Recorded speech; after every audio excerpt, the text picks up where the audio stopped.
press. Nancy Thank you, Pelosi's press. retirement. Thank you, press. About Nancy Pelosi? Nancy Pelosi's retirement. I think she's an evil woman. I'm glad she's retiring. I think she did the country a great service by retiring. I think she was a tremendous liability for the country. And on Dick Cheney. I thought she was an evil woman who did a poor job, who cost the country a lot in damages and in reputation. I thought she was terrible. Thank you very much. Thank you, everybody. Thank you, press. Thank you, press. Thank you, press. Thank you. Thank you.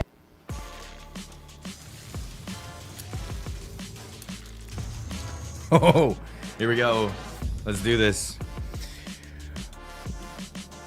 Well, ladies and gents, what's happening? Welcome back. It's another Friday. We're doing this again. We're doing it again. What was that clip at the beginning? Nancy Pelosi is retiring. Skeletor herself is going to be gone. It's over. The career is finished. And, well, we're most of us are not looking back. Most of us are looking at this as, forget it. Don't want to see any of that happening again. Anyway, come on in, chat. Come on in. Welcome back, everybody. Welcome to this show. We're going to get into this clip right away because I got to move on. We're going to be chatting a bit with you guys, but then we got a special guest tonight. We got Frank Vaughan join the show, and that's going to be a lot of fun because we got some stuff to get into. Isn't that going to be fun? That's going to be the fun part of this whole evening. Let's get into it. So I put this out just yesterday saying people are going to clutch their pearls at this, but honestly, think about it. This woman has used her position to enrich herself and her friends are at the expense of the American taxpayer for decades. Her reign of terror is about to end. Absolutely. It's about over. But some people are looking at it a little bit differently. Here's a clip from Fox News. Is that Fox? No, just Fox News. CNN. Sorry, this is on CNN. My bad. Skills that she brought to the table. Oh yeah, there were people skills. who respected her legislative ability and being a political boss. I mean, she was the boss of her conference. Nancy D'Alessandro. And there is for political operators a lot of respect for that. I tell you this, I don't know how much we raised over the years off of sending out fundraising appeals based on Nancy Pelosi, but it was a metric butt ton. I'm telling you right now, putting Nancy Pelosi in fundraising mail or fundraising emails would always produce. And by the way, it's not often that someone can become a titan of both Washington and Wall Street. Republicans will remember her as one of the most successful and prolific day traders. She beat the S&P 500 by 559% in her stock portfolio. She's worth a lot of money. She did an amazing job. So what a blow for the financial houses today on Wall Street. I'm sure they're mourning. Just getting in an elbow, right? Yeah, really trying to get in some opposition research. That's a classic Scott Jennings, by the way. Like, I'm beginning to view what you just did there as like the Scott Jennings on TV. I want Trump to put her in charge of the Social Security Administration. We could all retire in 6 months if we let this lady manage our portfolios. Absolutely. You know what I think for me was, respect to this guy. Absolutely respect to this guy for just calling it out as it is and having a laugh about it. Isn't that fantastic? You got a portfolio that performs that well, 559% of the S&P 500. Wow, amazing. Not because you know what's going on, not because of inside baseball, not because of anything like that, of course, just because you're just really good at it. Why did you even run for office? You just love your country. That's what it is. All right, so we know what's happening. We know what's going on. Yeah, that's it. I think she should be running the Canadian portfolio. I think if she ran the Canadian portfolio, probably wouldn't be buying stocks and bonds or anything like that. We're going to get into a bit of that with Frank as he was talking about that today. So I wanted to talk to him about that in particular. But Frank's going to be coming in about half an hour. So I'm just chatting with you guys in the meantime. So I just want to say welcome to the chat. Welcome to the chat. And not only that, where did you get your notification from? Did YouTube actually send it out, or did you actually know it's coming? Or are you on X? Are you watching this on X? If you are, kind of tricky to do the chat thing. You can leave a comment below and say, yeah, no, I'm over here on X. I think it might pop up in the chat. We'll see. Test it out. If you're watching on X. And then we'll get this moving. We'll get the show moving on.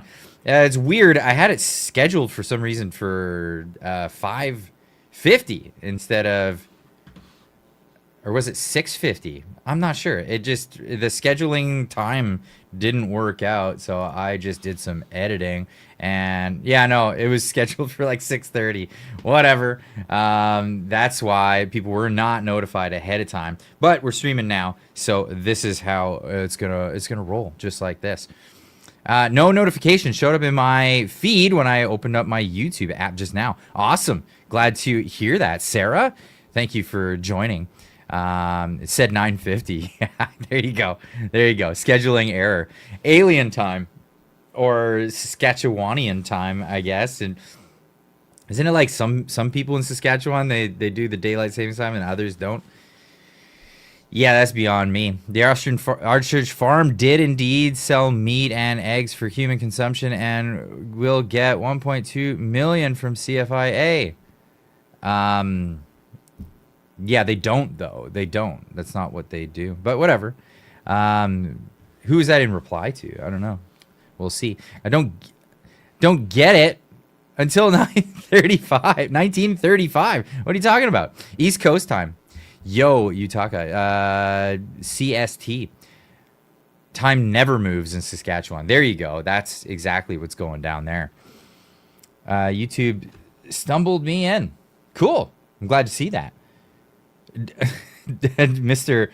Proxy, I don't believe you. Okay. No amount of money will ease the pain of the poor farmers. Farmers love their land, their work, and animals more than money. There's a lot of talk about immunology being a big thing on that. But at the end of the day, it's really just if the state makes a decision about what it's going to do with you and your property, that's it. They're the Terminator. They're the slow moving thing that's just going to keep coming at you. It's going to keep coming. You can run. You can't hide. It's coming for you. Still, it's enough to help rebuild. Yeah, rebuild, but that immunology's gone. You'd have to get birds again and then give them bird flu. Like what, on purpose? Then they go for a cull again. Still enough, yeah. Hello all. PP and Lanceman cooked your globalist CPC party? What are you talking about? What is that? What does that even mean? I'd love to know the context. I was talking a bit about Pierre this morning. A lot of people didn't like it. Oh boy. Oh boy. Oh boy. People were not keen on my observations of what actually went down and what's going on. So we're going to be talking about the Trump derangement syndrome, which, of course, if you're unaware, there is a new shirt on the store. I hope all of you go on, get yourself one of these ones. It's the Trump derangement syndrome Find a Cure shirt. I see these ribbons everywhere for all these different ailments that people have. It's unbelievable how much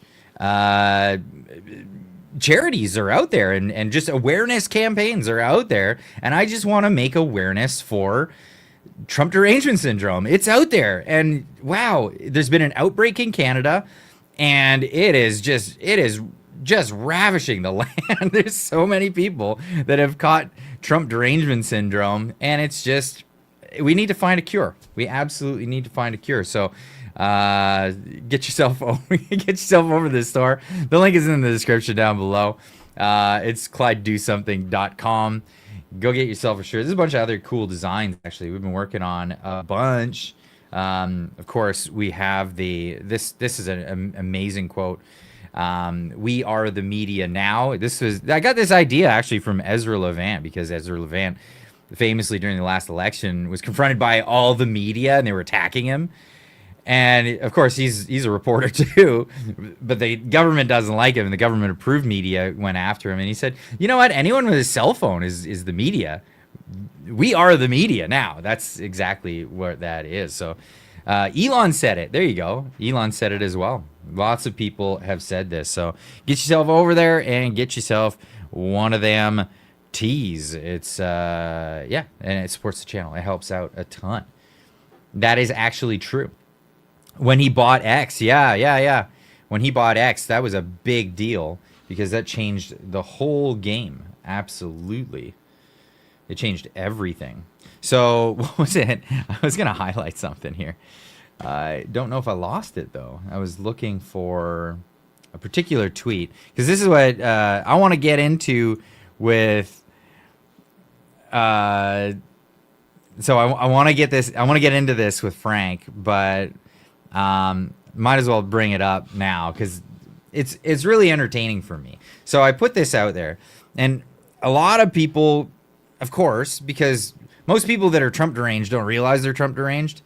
It is on both sides of the aisle. It's absolutely on both sides of the aisle, and it's definitely on the right side of the aisle in Canada. It's crazy, but in Canada we have the left. So I said Trump derangement is rampant in Canada on both sides of the aisle. Liberals think that Trump caused the bad economy. Wow, forget about the whole past 10 years of the Trudeau liberal government that caused all kinds of problems, all kinds of havoc in an economic system that,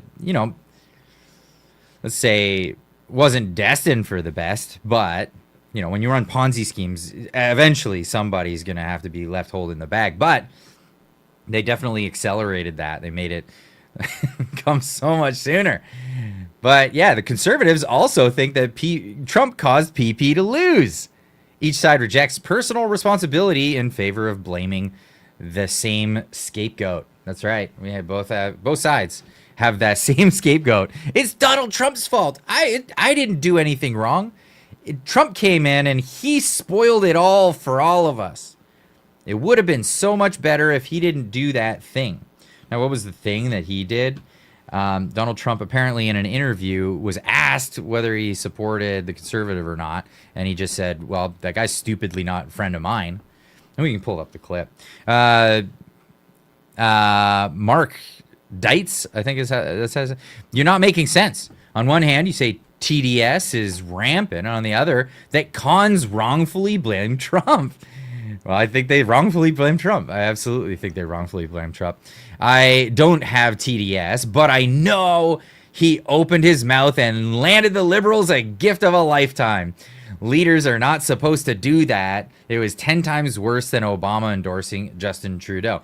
Now, I disagree. I wholeheartedly disagree. If commenting about the conservative leader stupidly not being a friend of his is handing. I mean, what about not? I don't know. Telling all your MPs to not campaign. How about telling them to stay home and don't go to the debates? How about not going on any shows and hiding away and running away and then being more elbows up than Carney? That probably didn't help a ton. But we're gonna get into all of that stuff. We're gonna get into a lot of that. What just happened in the chat? We got G Meister in the chat gifting 5 memberships to the channel. Thank you so much, G Meister. Really appreciate that. If you just got yourself a membership, make sure to give G Meister a big old thank you in the chat. By the way, tonight, where are we? Where's my button? I gotta push the button right, the right button. By the way, tonight, don't forget to check out the Discord chat. So Discord for this community is one of those weird ones. We try to keep it in a tight-knit community, and I've noticed that there's like lots more chatter going on the Discord lately, and it's because we're developing a pretty cool community on Discord. I normally only give out the link for this on Friday evenings during the live stream. So, and the reason for that is because if you just put the link out there available for anybody to copy or do whatever with, then it gets out and you get trolls, you get bots, you get all kinds of stuff. It happened at one point with the server. We had to purge everything. We purged the whole server and started fresh a while back, and it's slowly been growing and growing and growing based on who comes to the Friday night live streams. So if you're keen on that and you know what Discord is, yeah, I'm learning how to use Discord. There you go.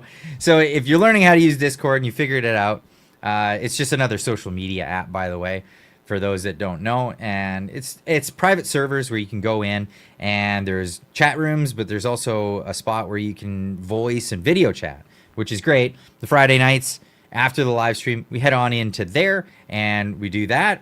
post memes. There's all kinds of memes.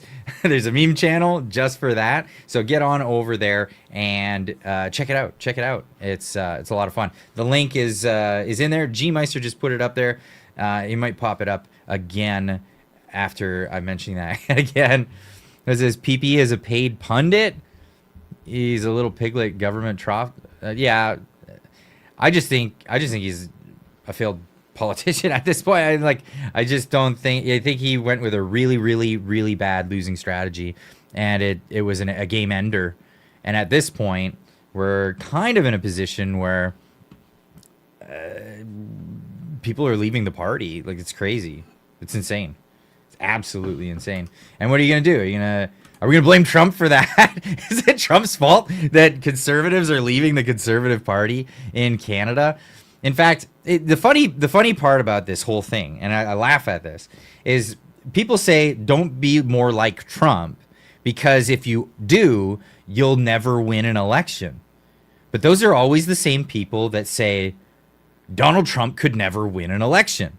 That's exactly what they said. And he won 3 times. It's unbelievable. But people still keep convincing themselves of this. And it's just, it drives me bonkers, to be quite honest about this. But let's get into it, because I was talking about this morning. So the Pleb Reporter put this up on X. He says, Joe Rogan blames President Trump for Pierre Poilievre's loss in the election. He says the 51st state talk brought the Liberals back from the dead and united the left in the most irrational way ever, which cost Pierre a sure win. Is Rogan right? Well, I'm going to say no, but hold on. We'll watch the clip first. It was different with them economically, and Trump tried to turn them into a state. Differ with them economically. Trade barriers, monopolies, not allowed to bring companies into Canada, but Canada can go into. We could talk about that all day long. Differing economically, but yeah, Trump said we don't have there's a deficit between Canada and the United States. You're gonna fix that, or you could always just become part of America. That's hilarious. He said, I called him Governor Trudeau. First I was just joking, then a lot of people told me it was a good idea. Yeah, I think that single-handedly ruined Canada. Yeah. That idea, I mean, that's the Republican Party, or their version of the Conservative Party. They were on the way out. They were fucked. Yeah. And all of a sudden, the whole country united because Trump's trying to turn them into a state. Yeah. Poilievre has got to be angry about that shit, man. He has to be so mad. He was logical and reasonable, and everybody's like, let's try that for a while. Yeah. Do you know what? That was the ultimate cock block. Yeah, right. Do you know what I mean? You're in the bar. It's about to happen with the girl. It's going down. It's going down. You're like, oh, I'm so Canada's back. Yeah, I'm so gonna get laid. Trump pops up, whispers something in her ear, and all of a sudden it's fucking over. Yeah. All we did was Yeah, it was over, but people forget a huge portion of this. Pierre Poilievre's campaign was what? Guessed it. It was 2-tiered. It was get rid of Justin Trudeau. Trudeau must go. And it was also, what was the other one? Sorry. 2 tiers. Get rid of Trudeau and get rid of the carbon tax. What did Carney do as soon as he got in? Well, first he replaced Justin Trudeau, so one was gone, and carbon tax was gone. Pierre needed to pivot. And where did he pivot? He pivoted to Trump, Orange Man, bad. That didn't work out. That didn't work out. That didn't work out at all. No, not at all. In fact, let's pull up that clip. I gotta get that clip, because this is as bad as it got. Trump.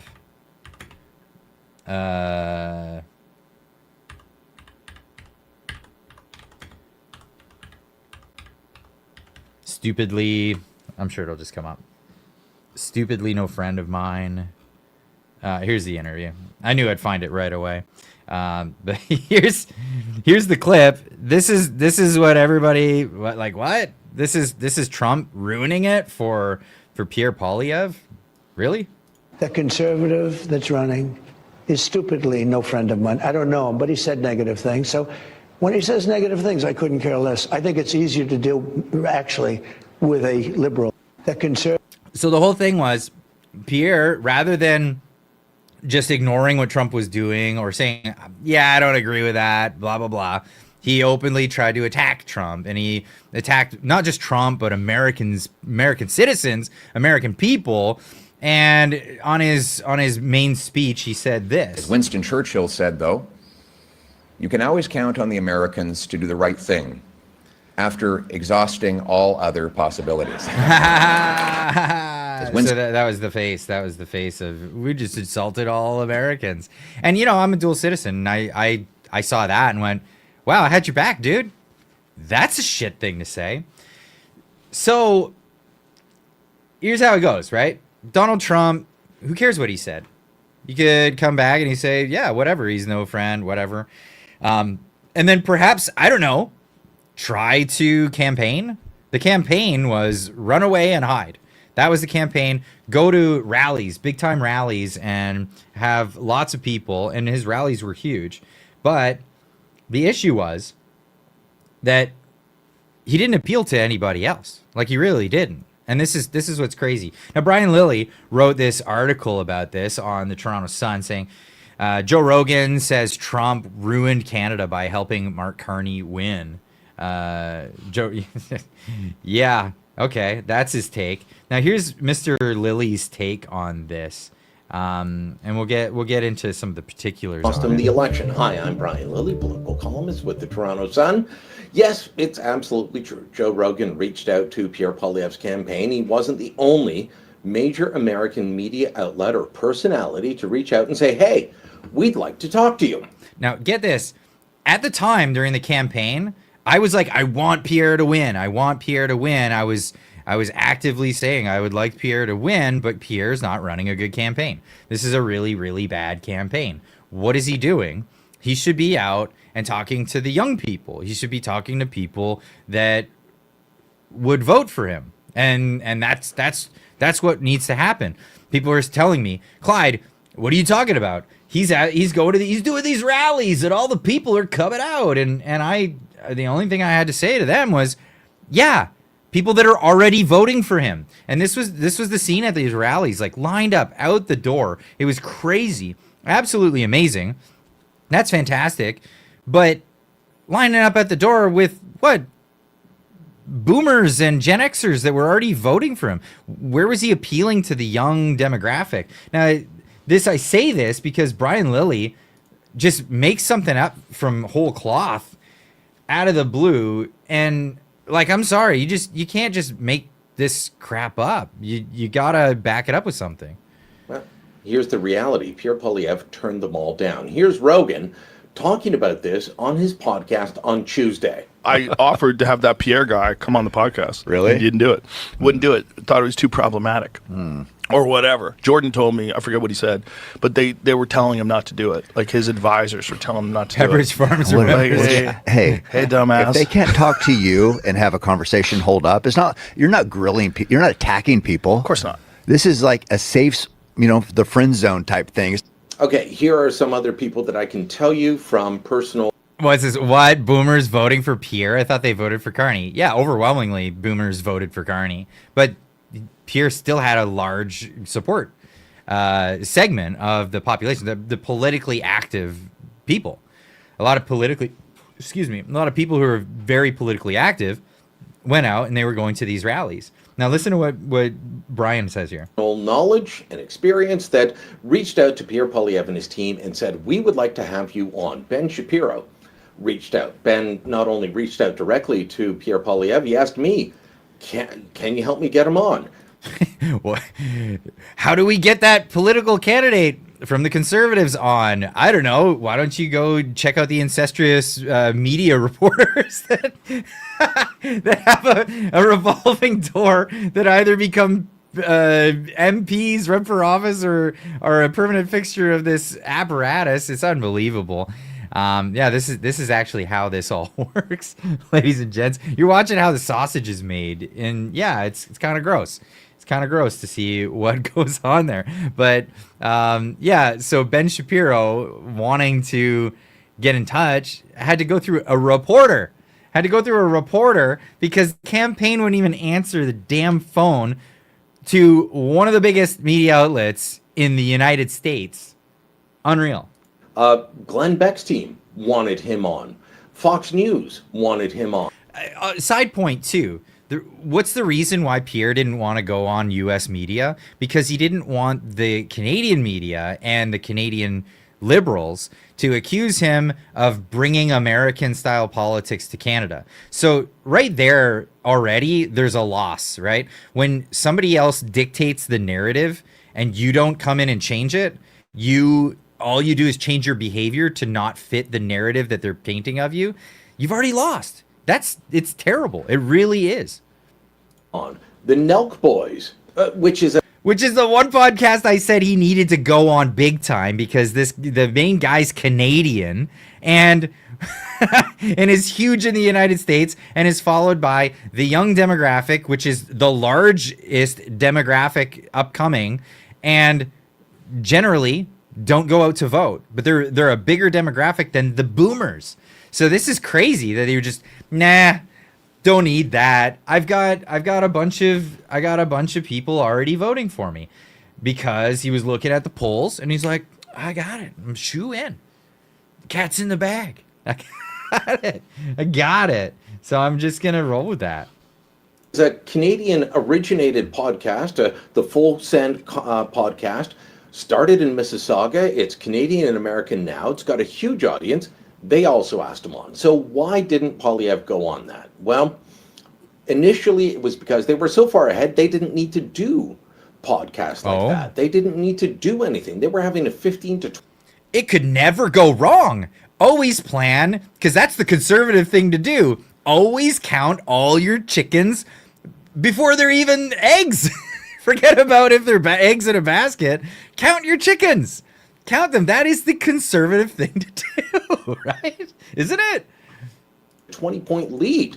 And then when things changed. I hate this excuse making. It's just absolutely pathetic. Excuse making a group of people that want to run the top office in the country are coming forward and making terrible excuses for why they misjudged everything on a particular subject and made terrible decisions that led to a giant downfall. It's just absolutely off-putting. It's like, wow, okay, you don't deserve the office at all. You absolutely don't. Thanks for the excuses, though. Don't want to put your big boy pants on and admit that you had a really, really bad idea in your campaign and you might change what you would do in the future. Absolutely not. Don't change what you do in the future. Keep making those damn mistakes, because that's the proud Canadian way, apparently. Well, going on American podcasts, that may have driven away some voters. The Conservatives were not lacking in young men looking to vote for them, but they were lacking in voters 55 plus, 60 plus, who had originally been with the Conservatives and were now looking at the Liberals or had moved over to Carney's camp completely. Why? They were afraid of Donald Trump. Okay, so this is total BS, and it's provably BS. So we don't have stats for the election in 2025 yet. That's yet to be. These are the stats from the previous election. We do have numbers like percentage-wise, how many more people came out, but we all know that the boomers were scared, so they probably came out more on the boomer side. Let's just be honest. But, nothing gets people to the polls more than being terrified. They were a lot more terrified of Orange Man than they were about, I don't know, being able to afford a home ever, because nobody even talked to those people. But this is the age demographics. Boomers overwhelmingly show up to elections. This is a thing. But the younger demographics not showing up. Now, official stats on the breakdown of 2025 are not yet available, but they do say that the voter turnout for the 2025 election was approximately 69.5%, an increase from the 62% in 2021. And advanced polls were a lot more, with 7.3 million Canadians voting early. Yikes, I don't know how I feel about that. But it does go on to say that leading up to the 2025 election, Some experts and advocates believe that the turnout among young people would increase due to high engagement with issues like affordability and housing. The fact that Gen Z and millennials will now make up a larger electoral majority than baby boomers. Some polling also indicated that young men in particular were growing base for Conservative Party, suggesting political engagement. But not only young men, as CBC reports here, how young men are changing what conservatism looks like in Canada. Gen Z is heading for the opposite direction politically. Women are turning left. There was a lot of women coming out because of the CBC propaganda as well in the millennial generation. So while men were going right, this is the face of men going right now. I'm joking. This guy's a great creator. Adam Beatty. He's pretty good. But here's the thing. So the Conservatives were looking at this. They're going, we got it. We totally got it. It's a shoo-in. We don't even need to advertise to them. We don't even need to tell them to go vote or what day your voting is. Just rely on that. Just rely on that entirely. It's absurd.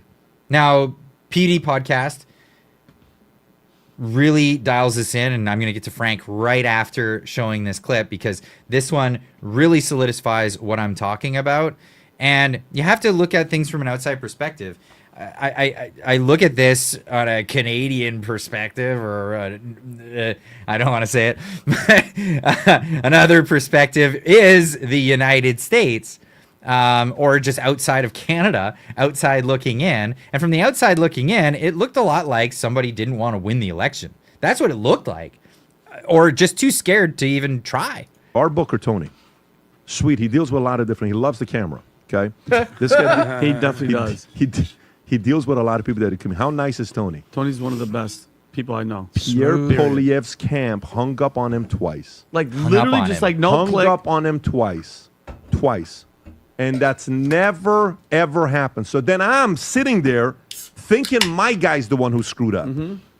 You know, I point this stuff out because I was pointing this out before, and people were like, well, he doesn't want to go on PB podcast. What if PB podcast? They had Andrew Tate, and they had all these other, like, what? You're not going to go on Barbara Walters because she interviewed a serial killer? You're not going to go on, like, whatever. Come on. You go on these shows because they're popular, and there's a lot of people viewing them, and that's the whole reason. Then John Shahidi. Or you don't go on his, but look at these other Nelk, ones. They said no. Then Nelk, too. Kyle from Nelk Boys. Can you go to Kyle's Instagram X account? Kyle Forgard. Kyle Forgard on X. Watch this. He shows the DM. This is how embarrassing it is. Go a little bit lower. Go up there and see if they show the DM. When is this? Actually, then go to Full Send's account, Nelk Boys. Go to their account. And Kyle, can I just go back out, Rob? Yeah. If you could, right there. Yes, please. So watch what it says. Kyle Forgard from Nelk Boys shared DMs attempting to collaborate with Pierre Poilievre in 2022. Wow. Click on it, Rob. Watch this. Okay, Canadians, this is your candidate. Pierre, we have the most popular podcast on YouTube. Wow. We've had Donald Trump and Elon Musk on. We should have you on. I am from Mississauga, and our presence amongst 18 to 30-year-old Canadians massive. Never responds back. Wow. Think about this. Kyle is loved. Kyle is liked. Kyle is a likable guy, right? Mm-hmm. Awesome. Then Chris Pavlovsky here says, I try to arrange, this is a founder of a Rumble. I try to arrange Pierre Poilievre to meet with Donald Trump Jr. at a Rumble event in Toronto last year. While the Liberals attacked and illegally attempted to shut down our event, Pierre Poilievre refused to even engage to meet Don Jr. This is not what winners are made of. Wow. What does Don Jr. do? Retweets it and says, true story. This is your candidate. And you guys were afraid to hold him accountable. It's what you call a coward. That's it. They're afraid to hold him accountable. This is what people are doing. I got the tweet right here. Here it is. Chris Pravosky. His tweet's still up there. True story. Absolutely. It's legit. It's an insult as well. Like, you got to be kidding me. You're gonna insult Donald Trump's son when he comes over and just wants to meet you, fellow conservative from another country? Like, are you gonna They're gonna Maloney in Italy. What if she comes over? You could be like, no. They don't like her either. So I'm the left doesn't like her. I'm gonna embarrass myself and say that I'm not gonna speak with them. Is this what's gonna happen? Is this the way they're just gonna play the game? Be afraid of even attempting to win an election, win a contest against the other side? It's unbelievable. It's absolutely unbelievable. And to add a little bit more flavor, maybe a little bit more context to this, I want to bring in Frank Vaughan to talk about this and give his 2 cents. Frank, man, thanks for joining. How's it going, man? I'm going out on a limb here tonight, and I'm saying accountability where accountability is due. I'm tired. I'm just so tired of dancing around this one, that the Conservatives didn't run the shittiest election campaign ever and bomb. And it's this like, let's blame it on Trump. The Trump derangement syndrome is so ingrained that even the Conservatives in Canada have it so bad that they don't want to look at the Conservatives as just having done the shittiest thing ever and lose the campaign. Okay, so I'm going to put a little bit more of maybe a different spin on it. Okay. They couldn't have won that election by campaigning in the way that everybody's suggesting. They would have lost all the same. They probably would have lost by bigger margins. The issue is they can't win doing what they're doing either. So it's kind of a rock and a hard place situation. And I think what they do is they smell that they're real close. They came within 2%. They're really close. And if they can just skiff it over the finish line, they can deliver a win. The issue is, to the point that's being made, is they have to engage with building a different movement with a different message. And that's going to involve fighting, and it might involve guaranteeing that you're going to lose an election in the near term. If you want to create a different right-wing movement, if you want to create a movement that actually repairs bridges with the United States, which has to be the number one priority, you have to do it by delivering the bad news to the Canadian public, using the platform, this massive, huge platform that the Conservative Party has. They have millions of dollars. They have the ability to generate free press whenever they want. He can hold a press conference whenever he wants, and everybody's going to show up. And if he says things that make people angry, they're going to blaze it all over the mainstream media, branding him as a right-wing terrorist. There's a way. You see, the Conservatives love this diplomacy. They love this messaging. They love to kind of be soft and tough at the same time. And I think they can actually do it. I just think they're doing it wrong. I think you can be a diplomat. I think you can have a reasonable message. I think you can stay above politics, not engage in the insults and the rhetoric and the cursing and swearing, because that's not going to play to the Canadian public the way it does in the United States. But you can be tough at the same time. And you can say, as I've been saying this entire time, I don't know about that, because like the whole point of question period is so you can have your quip, put it on social media, and that's it. Or else they would call it answer period, because it's not. There's not many answering questions.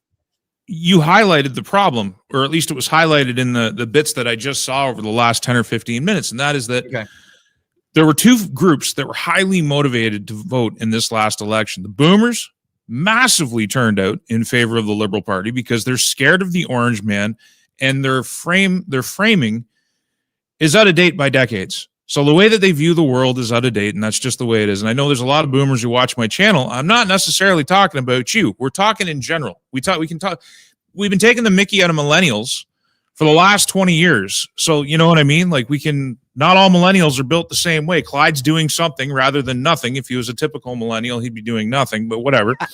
So the boomers turned out in large numbers, and so did government workers, so did their family, and so did those people who are directly threatened by the idea of a Canadian Anschluss and the takeover of Canada and the end of that bureaucratic state. So these people were highly motivated to turn out. And I guess, and I'm not defending it, because the Conservative strategy is we got to keep enough of those people together in order to win an election, except the strategy of playing it nice and getting into the talking points and repetition, it's not enough. It can't get them over the finish line. So I think what they got to do, if they were serious, and I don't know if they are, I really don't know if they are, but if they were serious, they would have to do some damage to their own brand. They would have to say, Stephen Harper sucked when he brought in the FIPA agreement, which opened us up to China. Stephen Harper sucked when he strengthened the laws that are killing all of those ostriches right now. I mean, the avian flu part of it was put in by the Harper government. They built the gun that the liberals used to shoot all of those ostriches. You can divorce yourself from that past, and you can create a new Canadian-centric nationalist message, dare I say, but you're going to offend some of the soft center. The very people who enable that soft center, which enables these MPs to come into the Conservative Party that can be wooed away by the liberals, you don't want them anyway. And so when I say being nice, I just mean you can get up on that stage, you can have people screaming at you, calling you a racist, bigot, Nazi, misogynist all day long, and you can still smile, or you can still be quippy, but you can use better language than they do. You can use better English, and you can say, look, we destroyed the best relationship in the history of the world, and I'm here to fix it. And part of that destruction was put in place by my predecessors who destroyed the name of the conservative movement, which gave us a drama teacher. Harper lost to a drama teacher. Here's some of the reasons why, and this is how we build forward. Instead, not only do they pretend that Stephen Harper is a hero of the conservative movement, they also lionize Brian Mulroney. It doesn't get much worse. GST, you can start talking about how these people were bad. Yeah, the guy that brought GST, the guy who was like, yeah, we're gonna have another temporary tax, right? As Milton Friedman pointed out, that there's nothing more permanent than a temporary government program. We still got it. We still got it. And you know what? Now the GST does not even cover the amount of interest we pay on our debt. Like, that's how ridiculous it's gotten. And is it going anywhere? No. There's probably more taxes coming. There's more taxes coming. There's a lot more, what do they call it? Austerity. Austerity for you. I mean, the corporate handouts aren't ending. The giant slush funds that go to I don't know, white collar crooks in government, that's not ending. All of that's going to continue. In fact, it'll probably accelerate as we move towards insolvency. This is crazy. Well, I think it's obvious now that, at least to me it is, and I reserve certainty for when I'm actually certain, and I am certain that Carney is here to manage us. And I kind of felt that way during the election, but now I'm certain that he's managing our decline. This is about parsing us up, carving us up, and giving us away. And I mean, there's a lot of vehicles through which he can do that. But the main issue is that it doesn't seem to matter now how, and this is the conservative question too. It doesn't seem to matter how much damage these guys do. They have the orange man to blame it on. And people are so ignorant, they're so politically divorced, they're so low information that they actually buy that talking point. It has play, because Donald Trump makes it easy. The way that he talks, the way that he speaks, the things that he says just rub the majority of Canadians the wrong way. I've loved him since 2015. I love the way he approaches politics. I love that I love the way that he debates the media. I love the way that he goes at them. If there was a Donald Trump in Canada, and this is, I guess, maybe where I disagree with some of the counter narration that's out there, not saying here, if Donald Trump, a guy just like him, a carbon copy of him, was running for leader in Canada, he wouldn't win. He'd get like 3 or 4% of the vote. I doubt, dude, Pete, they just don't want that. A good chunk of the Canadian public does, but listen, those podcasts. Hold on. Just to throw this one out there. Same thing was said in America. Just can't win. The Republican establishment said the same thing. The Democrat establishment said the same thing. They said nobody could win with this kind of bolstery whatever. I guarantee you, if there was like a Don Cherry, a very Canadian-esque kind of character that came about, even what's his nuts, Kevin O'Leary, if he came out with the right pizzazz and in the right way, and full on just like letting people have it, he would be largely popular, despite what all the pundits say. They would all be wrong in this one. I don't think so. The cities are too far gone. I mean, I lived near Toronto. I understand the Toronto mentality. All of Southern Ontario, we're talking like 15 million people, and there's only maybe a third of them, or a soft 30%, that vote conservative, and most of them are wishy-washy voters anyway. They hate Donald Trump. So listen, I get what you're saying, but I think in the presence of Donald Trump in the United States, and in the presence of this heavy-duty propaganda campaign that the entire, like all of Canada has been subject to, in the presence of that, a strong leader that just tells it like it is going to experience. It's kind of like this. I don't know if you can see that. So you're going to come in here, you're going to eliminate some of your support, and then you're going to have to build it up because you're telling the truth in a certain way. And none of them want to take that damage on. Like, neither did the Republicans in America. That's what I'm saying. America's different, bro. America's a different place. They have a different mentality. I share the mentality. That's why I'm in Saskatchewan. I'm in the closest place to America I can be within Canada. But I understand after 40 years of living in Ontario and seeing what happened there, that it's just, we're a different country and a different people. We have the biggest chip on our shoulder. We have a very big ego. We are very hubristic, and we are ignorant in general. I'm talking about in general. We don't understand that we can't exist without the United States. On a basic fundamental level, the majority of people in this country think that we can exist without the United States. It is knuckle-draggingly stupid to a degree that I can't even describe.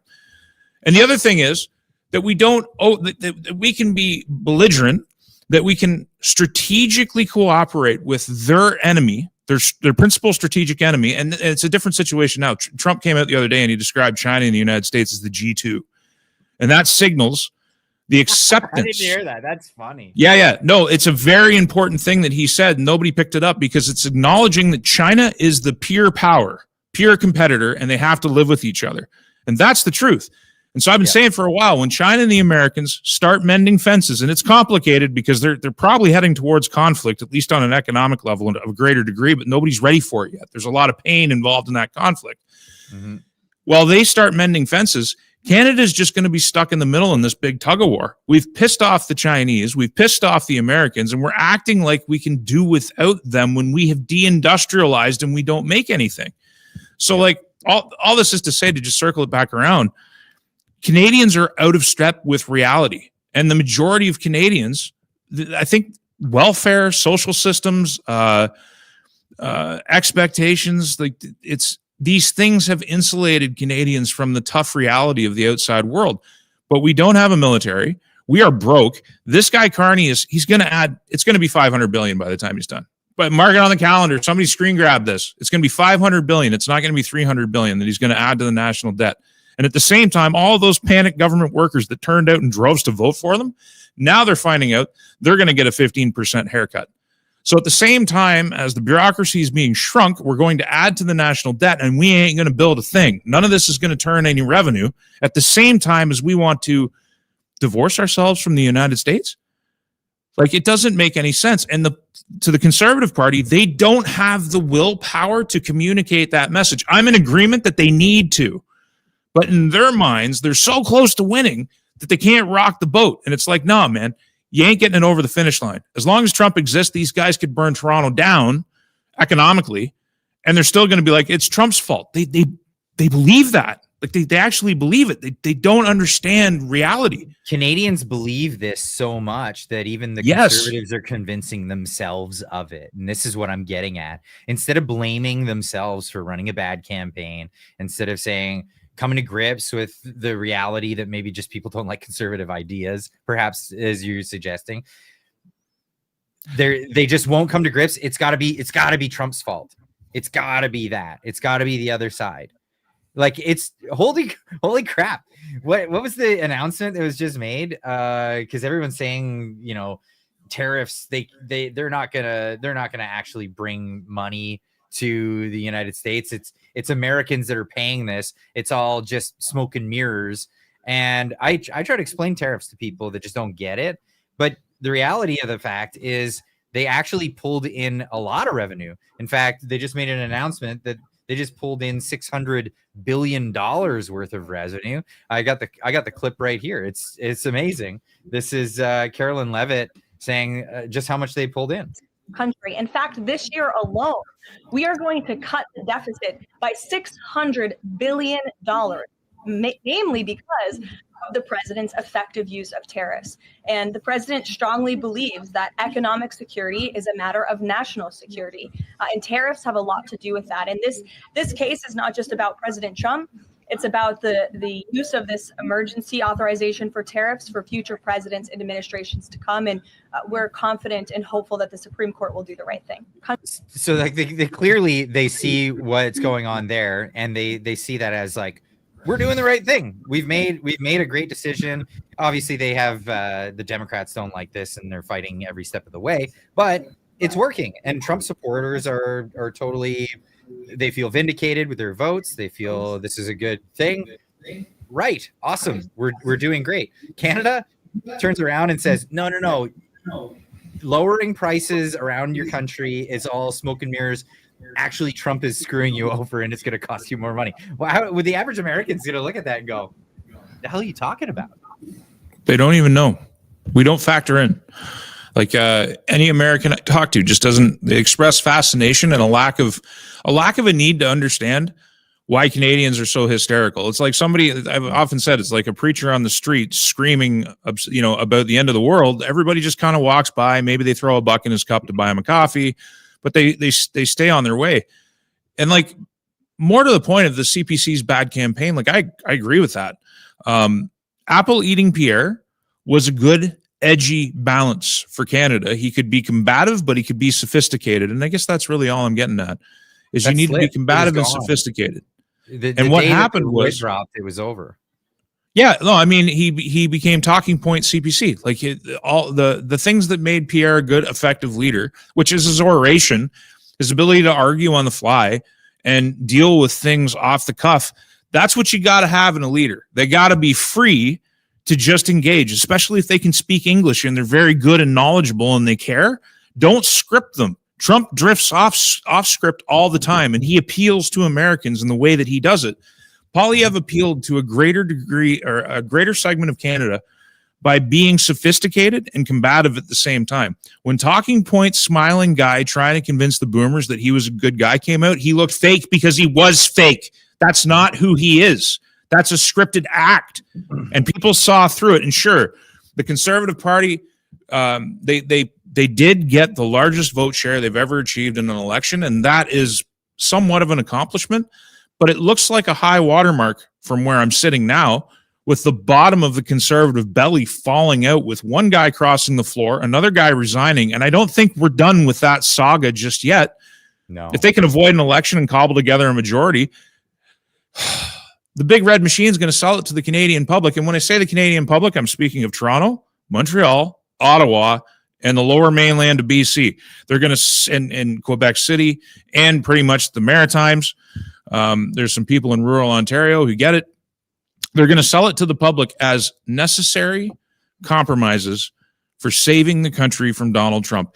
Even as we coordinate, I've been covering this on my channel, talking about how when it comes to Tether and stablecoin regulation in Canada, there's high-level coordination between the United States and Canada. We're going to basically copy the Genius Act. We want to be compliant with the Americans. So there is this ongoing relationship that is being developed. Carney and Trump, I think, have some kind of an understanding, but there's this public farce that's going on. And I mean, Carney apologized to Donald Trump. He made Doug Ford look like a fool. Yeah, and nobody really noticed this. Because David Eby, yeah, of course. Also, he promised that he was going to make another ad from British Columbia, which is ridiculous. Yeah, and like, I haven't, with all the things there are to talk about, I've never even gotten around to revisiting that fact that Carney apologized. He admitted it happened. He basically threw Doug Ford under the bus again. Doug Ford, this man, every time he tries to be a hero, standing aside Ottawa, he gets thrown under the bus. Yeah. The Europeans used to do the same thing to Trudeau. It's like I'm watching Carney do to Ford what the Europeans used to do to Trudeau. They'd get him all drunked up over there. When he went to one of these junkets, he'd go to like the World Economic Forum or whatever. They'd literally get him drunked up. They'd talk him up behind the scenes because there's all this hot mic footage that was leaked from these things. And they're like building him up to do the press conferences, to deliver the message the European wants. And then once he goes home, the Europeans and the Americans sign a deal and cut him out. And that's what's happening with Ford and Carney. Like, he's such a useful idiot, but he is very popular in Ontario. And that's why I'm not there anymore, because it it's a Gordian knot. I don't know how you cut it. And it's the Gordian popular still, even after all of this stuff that he's doing. He's one of the highest approval ratings in the country for a provincial premier. Unbelievable, buddy. I'm telling you, it's Ontario. I'm telling you, and again, millions of people are in Ontario. I'm not talking about all of you, but I mean, we were outnumbered when I was there. We're outnumbered. You know, it's almost to the point where you got to get out because Orange Man bad, Doug Ford good, Doug Ford actually conservative, Doug Ford because it would be worse if we had the Liberals. Literally wouldn't. It'd be no different. He spent $500 million on gender unicorns and DEI ideology, shoving it down your kids' throats. I remember before I moved, one of the last times I was there, I went and parked in a very small town. It was on a weekend, very small town Ontario parking lot at a school because we had to change we had to change the baby's diaper or something. And we're sitting there, and there's the flag. The transgender rainbow flag is flying on top of this kindergarten to grade 6 public school. And I'm like, what are we doing? Like, what is this? This is Doug Ford's Ontario. This is 2022. He's already had 4 years. Nothing changed. If I was still living there, I would have voted for Bonnie Crombie. I literally would have voted Liberal, or I would have voted NDP. It's more honest. Or I would have voted New Blue or one of the lesser parties, but it's irrelevant because I wasn't there. But like, so I'd like to add to that. You know, it would be better off actually if it was Liberal. I hate, you know, people are going to kick at me for saying this, but it would be better off because there would be more dissent if it was a Liberal. If there was a Liberal in office, there would be more people pushing back against what he's doing, but they're not, because at least he's not a Liberal, right?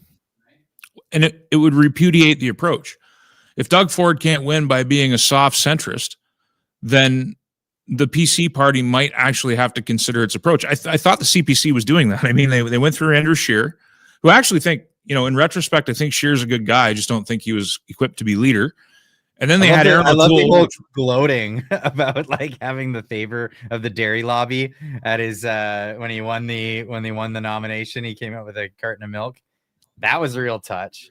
It's so crazy because that milk, it all had to do with Bernier. It all had to do with making fun of him. It all had to do with the chapter of his book that was released. But when you realize that the leader of the Conservative Party was drinking milk on stage that got in his hand because a fake issue gained popularity. So the fake chapter from the fake book that never existed. So that chapter was written by one of Bernier's men in the background.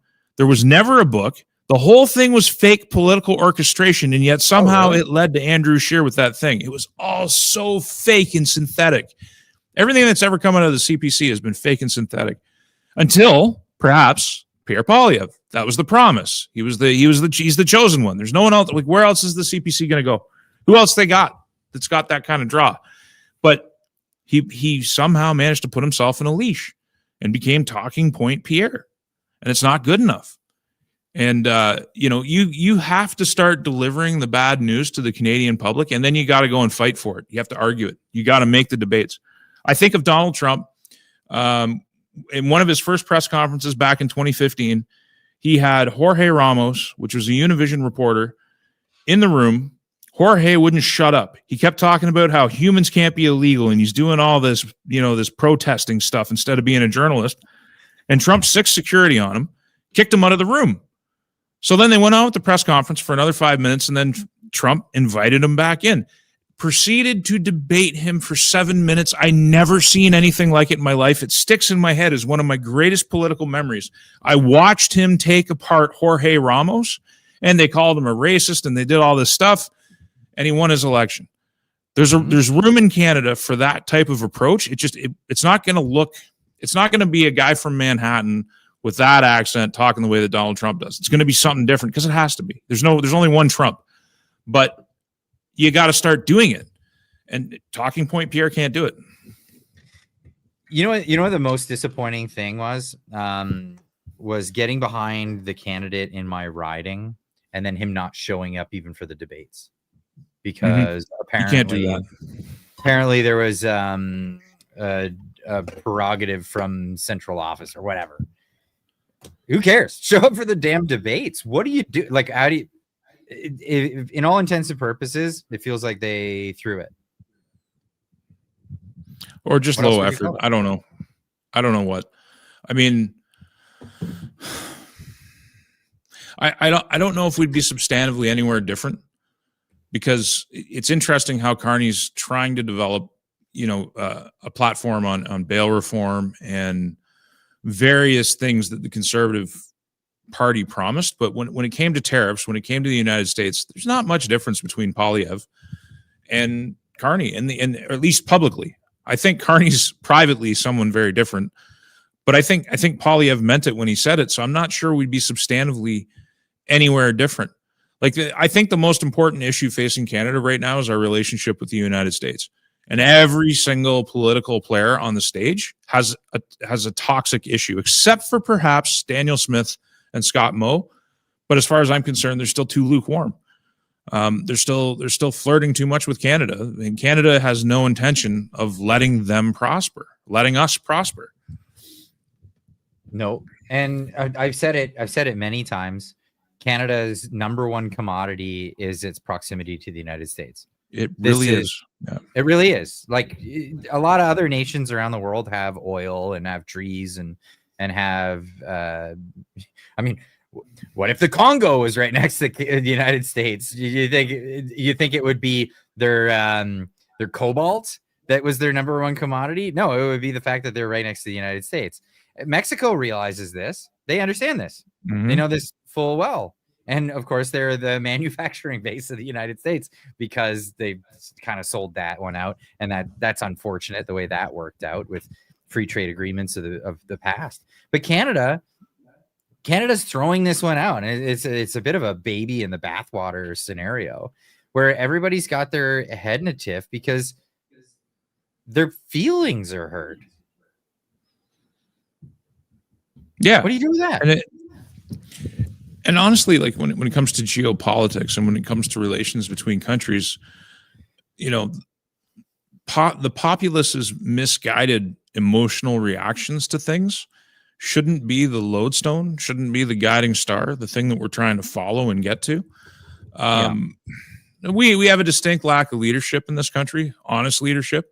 I think Carney's a good leader. I just don't think he's a good leader for Canada. I think he's a good leader for his interests. I think he's doing an exceptional job advancing his agenda, which none of us out here can fully discern because he's such an opaque and gifted liar, basically.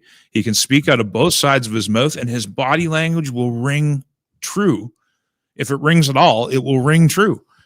I've never seen anybody quite like Mark Carney. I don't think in Canadian history. He stands out, and it scares me way more than Justin Trudeau, because in him I see the end of the country. Like in him I see the division of the spoils. And as I highlighted on my channel this week, there's nothing sacred because we don't have property rights. No. Because the government has already indicated that they're willing to suspend laws through orders in council, that all your parliamentarians are pre-screened before they get there to do the bidding of their party. Not even the Canada pension plan's off limits. Like when you start peeling into it, everybody thinks it has constitutional protections. It doesn't. It has statutory protections, and statute law can be suspended by an order in council. It can be rewritten by the legislature. You don't have to get a 2/3 majority of the provinces and the population to rewrite the law. You can just write that section out and then direct an order to the CPP that they have to buy Canadian bonds or they have to invest 50% of the fund back into Canada. And they can do the same thing. Like, there is one caveat. So say you have provincial unions and provincial public sector unions. Well, all it takes is the same function at the provincial level to do the exact same thing. So they have jurisdiction. You've got a very cooperative Doug Ford. You've got a very cooperative David Eby. You've got a cooperative Quebec. You have Carney ensconced in the federal government. They control the courts. They got the Senate stacked. We're FUBAR, man. Like, we are in a bad way. And when we get to the right crisis point, and they're doing nothing to avoid it, increasing the nation's debt and increasing our deficit the way that they plan to, as well as the belligerence that we're showing to our most natural trading partner, I think the situation only gets worse. You got the Bank of Canada governor coming out and saying that everybody's standard of living is going to take a permanent decline. That's the message. The PBO is saying we're going to be eating squirrels. I mean, this isn't me wearing tinfoil hat on the Frank Vaughan channel. It's literally our highest public officials telling us bad things are coming. And these SEALs that support the Liberal Party are like, yeah, we're going to save Canada. And how do you wake that up? How do you, like, I don't know what kind of pain has to penetrate that. So as things get worse, and I'll just finish with this, as things get worse and as we go into decline, that's the emergency. You got 3 years of blaming Trump for it, and that's the emergency they can use to get their fingers in our pockets, to control our speech, to get into our bank accounts, to get into our industries, to nationalize certain assets, to give other assets away. They can rewire everything. Look at what's happening in BC. There isn't a mortgage lender in the world that's going to touch BC land. It's a good thing you didn't buy, Clyde, because it's probably going to get a lot cheaper soon. You're just going to need your own money because no bank's going to want to touch you. So Ebby, with all the virtue signaling, they've just now put themselves in a situation. I don't want to buy in a situation where isn't there a phrase for people that sell you something and then want it back later? It's politically incorrect. Very politically incorrect. Yeah, well, there's a lot of political incorrectness happening in British Columbia, and it's spreading. Yeah. It's spreading. It's not just BC. It's they're talking about it in Quebec. Weren't they talking about it in Saskatchewan just recently, or somewhere in? I don't know. I'm trying not to pay attention. I mean, it's scary, man, because this is so every time you watch an Edmonton Oilers hockey game and they do the land acknowledgement, you got the chief with the feathers and he's talking about Turtle Island and everything else. That's where this all goes. This goes to the point where even the fake property that you own isn't your property anymore. It's going to be the fake property of someone else because the reserves don't even own their land. They lease it from the crown. So the politicians, with all their empty virtue signaling, they're between a rock and a hard place now because they either have to tell the natives to go pound sand or they have to completely collapse the real estate market, which will destroy their voter base, which is the baby boomers who depend on constantly re-upping the loans against the equity in their houses to pay for everything. They're not the only ones. I have a theory on this, and that's that the Liberals are going to use the baby boomers until they don't need the baby boomers anymore. And then once they don't need them anymore, and then it's like, oh, now we've got something else we can pillage. And that would be all of their wealth and what it is that they own. Once the millennials go full born socialist, because it's going to happen. Like if it keeps going down this direction, not the millennials, sorry, the Gen Z. If Gen Z Canadians go full communist, like New York what just happened there, they'll be happy to just say, yeah. No, seize the means of production. Let's get their property and give it to us. We're the important ones now. They had their run. Let's take the property away. And the boomers are going to be like, how could you do this to us? And it's like, how did you do this to us? Right? It's unbelievable. Yep. It's hard to see a way out. It's almost like we're going to have to just go through it. I'm hoping there's a way out for certain provinces. I'm hoping they get their act together when they see the rest of the country burning and going through all this. I just hope in the moment of crisis, which we haven't hit yet, like we're not there yet. We're getting closer and closer by the day. Like I look at condo sales in Toronto being 90% below their 10-year average. Yeah, it's really bad. Like that's a big stress signal in the market. You basically have the entire province of BC claimed by native tribes. What's his name? Alex Zoltan. He made a couple calls. He posted a video the other day where it was a call with lenders, and they were saying there's no way they would touch anything in BC. They're not giving a mortgage away on certain tracts of land already. It just doesn't. It doesn't take a lot of brain power to put together that we are headed towards a lot of financial trouble in this country. We don't have any gold reserves. 70% of the gold we produce, we're shipping to China, padding out their central bank's holdings because there's big changes coming. A new international settlement layer. J.D. Vance and Donald Trump have both talked about how they want the U.S. dollar to stop being the world's reserve currency. Like, everybody's telling you what's coming. Yeah, they have to devalue the dollar. They can't be the reserve currency anymore. If they want to reshore manufacturing, they're going to have to devalue the dollar. And it's going to cause a lot of people pain. Social Security people with pensions in the United States, going to hurt them too. Yeah. But like, that's coming because even with the $600 billion they brought in, the debt load on the U.S. government is unsustainable. And the Trump administration is not advancing on that front quick enough. I don't think they want to. I don't think they need to. Once we get into quantitative easing again and we go through the next easing cycle, I think a lot of that problem is just going to be offloaded somewhere else. The United States the United States has dealt with currency collapses before in the past. What they can't deal with is a loss of liberty. So the United States, because of its libertarian roots, its classical liberal roots, anytime that they had some sort of currency that came in and collapsed and calamity that would take place, people would, okay, well, I got to start from scratch. And people would do that with their liberty and their property ownership and their privacy and their courts and being able to take people to court for fraud and all of these things. You get rid of all of that and there's no hope in the world. But as long as America has that, they could bounce back from anything. Currency collapse, you name it. People will be hurting for a bit, and it's what happens. Do you think Canada can survive something like that? Centrally planned economy, this kind of thing? No, it'll just go, it'll devolve into further authoritarianism, which is the opposite of what you want. And it'll just prolong things. You'll have another Great Depression, but in Canada, it'd be ridiculous. Well, we don't have anything underlying our paper. So, we're not the only country in the world that doesn't have gold reserves. England doesn't have them either. They're doing very well. Great Britain, a shining beacon of hope for the world. I'm being facetious, of course.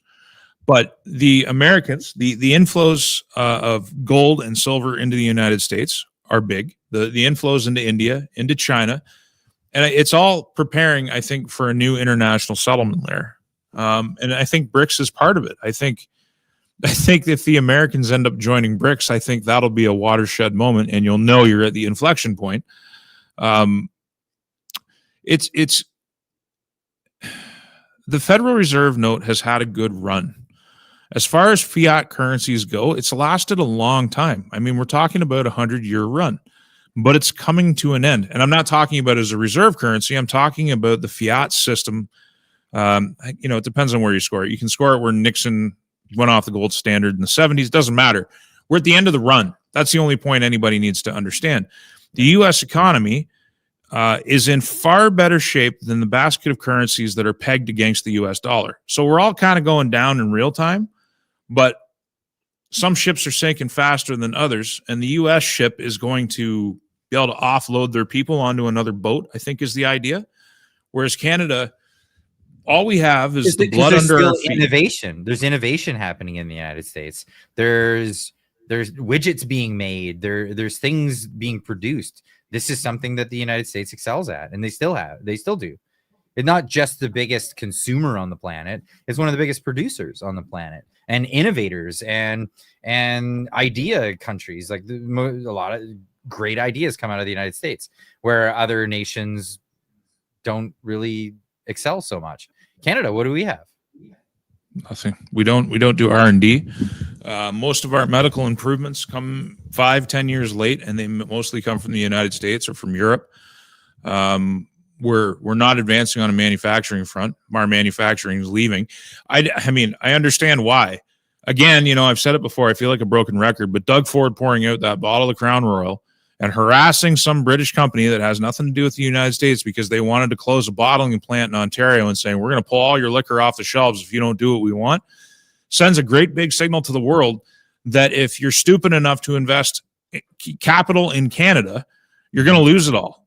It's like buying 2017 cycle altcoins now and hoping you're going to get a 10x on your money. You're literally just throwing money. You should throw money out the window because some of it might blow back in. You got a better return chance with the wind bringing it back to you.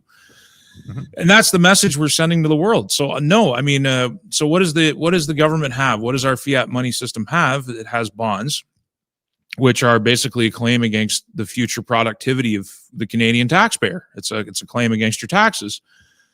And when the only thing we offer of value to the world is raw material, so iron ore and nickel, that we send to China along with coke and coal so that they can make steel to build the Navy they're going to try and fight the United States with. I mean, we're literally helping them build their Navy. When we pull gold, literal wealth out of our ground, and 70% of it we ship to China, and the rest of it we ship to a basket of other nations. We don't keep any for ourselves.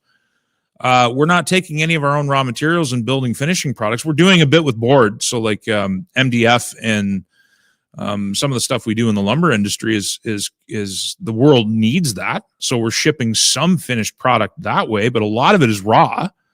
A lot of it's raw, and a lot of these companies are shipping out. Like I know manufacturers here in British Columbia that they're in the plans, like they're in the final stages of shutting all their stuff down and getting the hell out of Canada. Yeah, so I mean, we have trees. We have trees that the world needs, and there's nobody wanting to stay here and cut them down because our government has so mismanaged the place.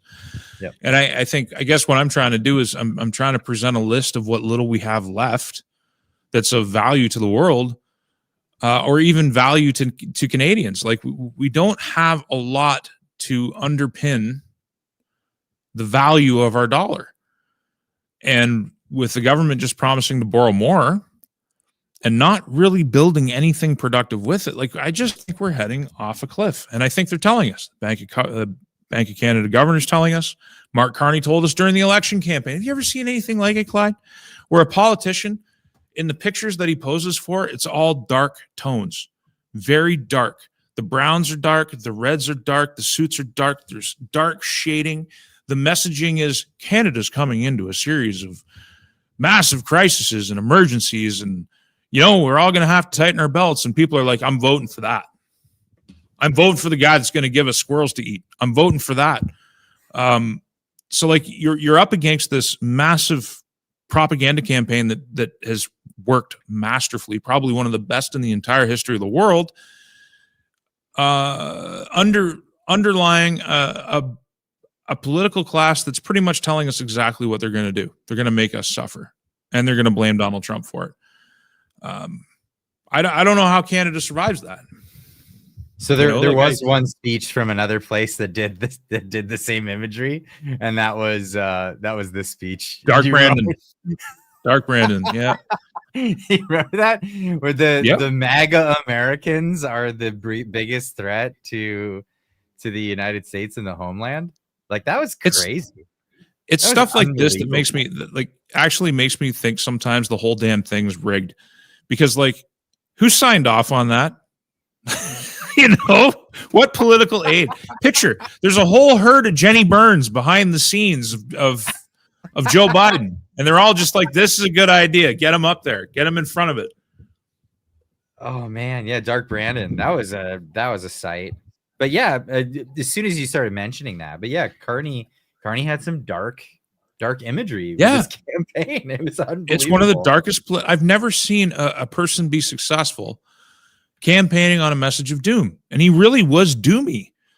And it worked. I'm like, what is with this country? Are we like? Does that say something about that we're a depressed nation to begin with? That we're a nihilistic nation to begin with? Like, is that all that's left? Is an acceptance of destruction? Is that what I'm supposed to read into that?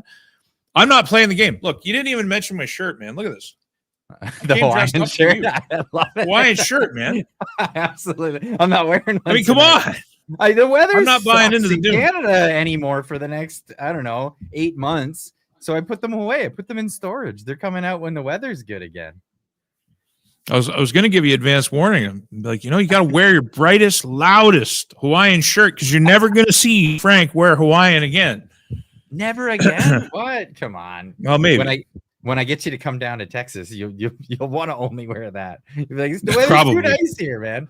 The weather's way too good here. I can't wear anything but this.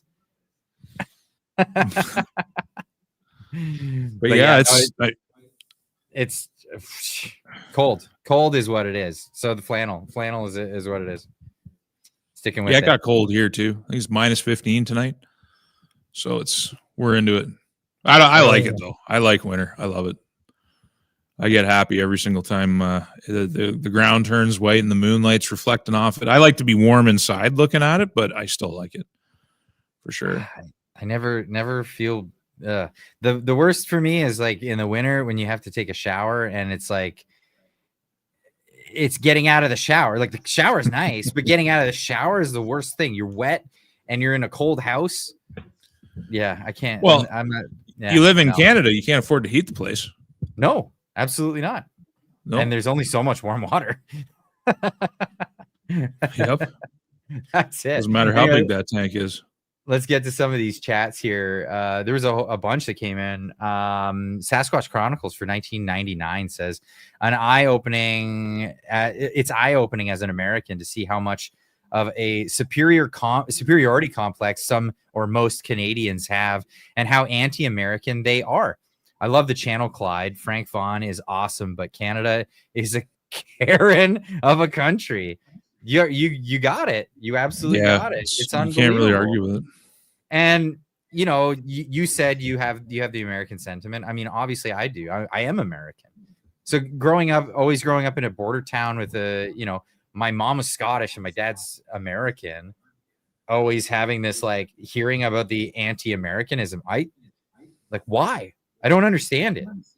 Is it jealousy? Is it like can't we just get over that? And maybe look at the United States and go, hey, and you know what? Honestly, here's the thing. You'll notice this too, is Americans, when you're doing well, they'll say like, oh, good for you. Congratulations. And it's like genuine. There's an automatic thing that I notice that a lot of Canadians do. If you're doing well, it's like, oh, okay. Like they feel bad for themselves and they hate you for it. And it's like, why can't you just be happy for people? That's crazy. One of the things I noticed when I moved to Saskatchewan is that you see in Ontario, you don't really want to tell people happy things. I mean, I'm speaking in general, but I'm talking from experience of living there. When you had good news, I was reluctant to share it with people because half the people you talk to would get their nose out of joint because something went good for you and their life sucks so much that by comparison, they couldn't be happy for you. And when people ask you, would ask you in conversation about your life or whatever, there was this automatic urge to just downplay things or just not really talk about what was going right for you in your life. In Saskatchewan, it's totally different. People they ask you questions because they want the answer. They just want to converse with you. And there's not this open hostility. And 3.5 years in, I'm still not used to the fact that people are just genuinely interested in how you're doing. And there's no ulterior motive. There's no like psychological play. And again, I'm not saying that about everybody, but enough people have this idea, this mindset that it's off-putting, and it affected my behavior. It affected the way that I interacted with the world for a long time. And it's still affecting my behavior to this day with how I interact with people in my local environment. The intrinsic anti-Americanism of Canada, the only explanation I have for it is that we didn't separate from Britain during the Civil War. We stayed a crown colony, and we stayed with the British Empire. And a very key component of early propaganda when it comes to Canadian identity was, we are not American. We are loyalists. We are loyal to the crown. We fought 2 world wars under the red ensign, not the maple leaf, loyal to the crown. Loyal she remains. I got a book on my shelf just over there. It's this great big tome. It's like this thick, and I'm not kidding. It's like a 18-inch by 12-inch book. Like the thing's huge, and it's called Loyal She Remains. And the thing is, that mentality it's out of date, but it's so ingrained in the Canadian psyche that the one thing that defines us is that we're not American. We don't stop to ask ourselves why is that a good thing? Or can you list all the reasons why it's a good thing or a bad thing? Like build a pro and con list. Like what are the pros and what are the cons? Because for me as a Canadian, who I used to believe myself to be a very patriotic Canadian, and now I don't have those sentiments anymore. And it's because the more I learn about my country, the more I come to find that most of what I thought my country was just a vague notion and a dream in my head. And what my country actually is a collection of voluntary privileges that can be revoked from you at any time, highly taxed, very corrupt, overridden by crime, not just petty crime on the street, but organized crime on a scale that literally can hyperinflate a housing market, money laundering, drugs, production, export, a churning black morass that doesn't have any morals. The only thing that people can talk about are ethics, not morals. Very ungrateful people, ungrateful for the defense umbrella of the United States, ungrateful for the great big pool of capital the United States has provided to us in trade. We're very ungrateful. We're very rude. We're very belligerent. We're godless. And we don't have any real civil rights. But we go don't have around any the planet independent... telling everybody how polite we are and that we say sorry all the time. The sorry I always hear is this passive aggressive, like, I'm sorry I hurt your feelings, or sorry, like it's not sorry, not sorry. What? It's not the politeness that Canadians like to portray that they are to the rest of the world. Mm-hmm. People just think and that's it. People are douchebags from Canada. Like that's the impression that I got from living abroad. It was like people were like, yeah, Canadians, they're always like kind of nice on the surface, but at the end of the day, they're douchebags. That was the sentiment that I always heard. I think 35 years ago it was different.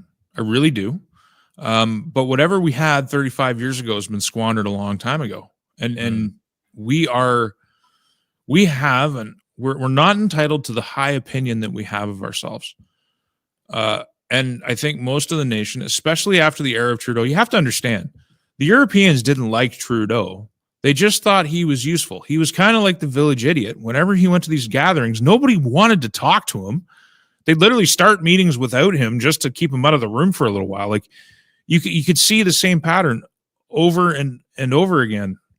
I'm sorry, what was Mr. Cheese saying there? He said, sorry you feel that way. I'm sorry, I had to pop it on the stage. Oh, it's too funny. I'm sorry. I'm sorry. No. Did I derail you? No, I didn't want to just talk past anything that you were trying to show, the chat and everything. But it's just we're not entitled to our high self-opinion anymore. And I think we desperately need to adjust to that reality, but I still think the vast majority of the country is resistant to that adjustment. I think the propaganda still has a hold on people, and I'm not sure how much suffering it's going to take for them to figure it out. And I say that living in a place where the majority of people get it. The vast majority of people in Saskatchewan, and I think the majority of people in Alberta understand, at least on some level, that Canada is broken. But, I don't think the rest of the country is going to catch up before damage is completely irreversible. I'd argue it's pretty well irreversible now. It's just a matter of time. I'd say. Let's get into some more of these chats. Utaka Too Much for 10 says, they're killing the ostriches. How long until they do that to the people? Well, I'd say they already are. If the Liberal Party of Canada cheats its way to a majority and passes psycho bills to do atrocities, how would U.S. and the world respond? I don't know. How's the U.S. responding to other countries that commit atrocities? I mean, look at parts of Mexico where there's just like crazy things going on under the cartels, and it happens every day. The U.S. doesn't do anything about it. Why would the U.S. bother themselves with Canadians harming themselves under a government that did it to themselves, that they voted in, that they wanted? I don't know if anybody's noticed, but I mean, America has enough of its own problems. Like the things that we've been talking about with the getting the United States out of its global reserve status and doing these adjustments. That's going to be painful for the United States. Extricating themselves from the conflicts of the world, whether it's in the Middle East or Ukraine, has proven harder for the Trump administration than I think he would originally have liked. But they have to do it because they have to focus, as they're trying to, their efforts on South America and the Western Hemisphere.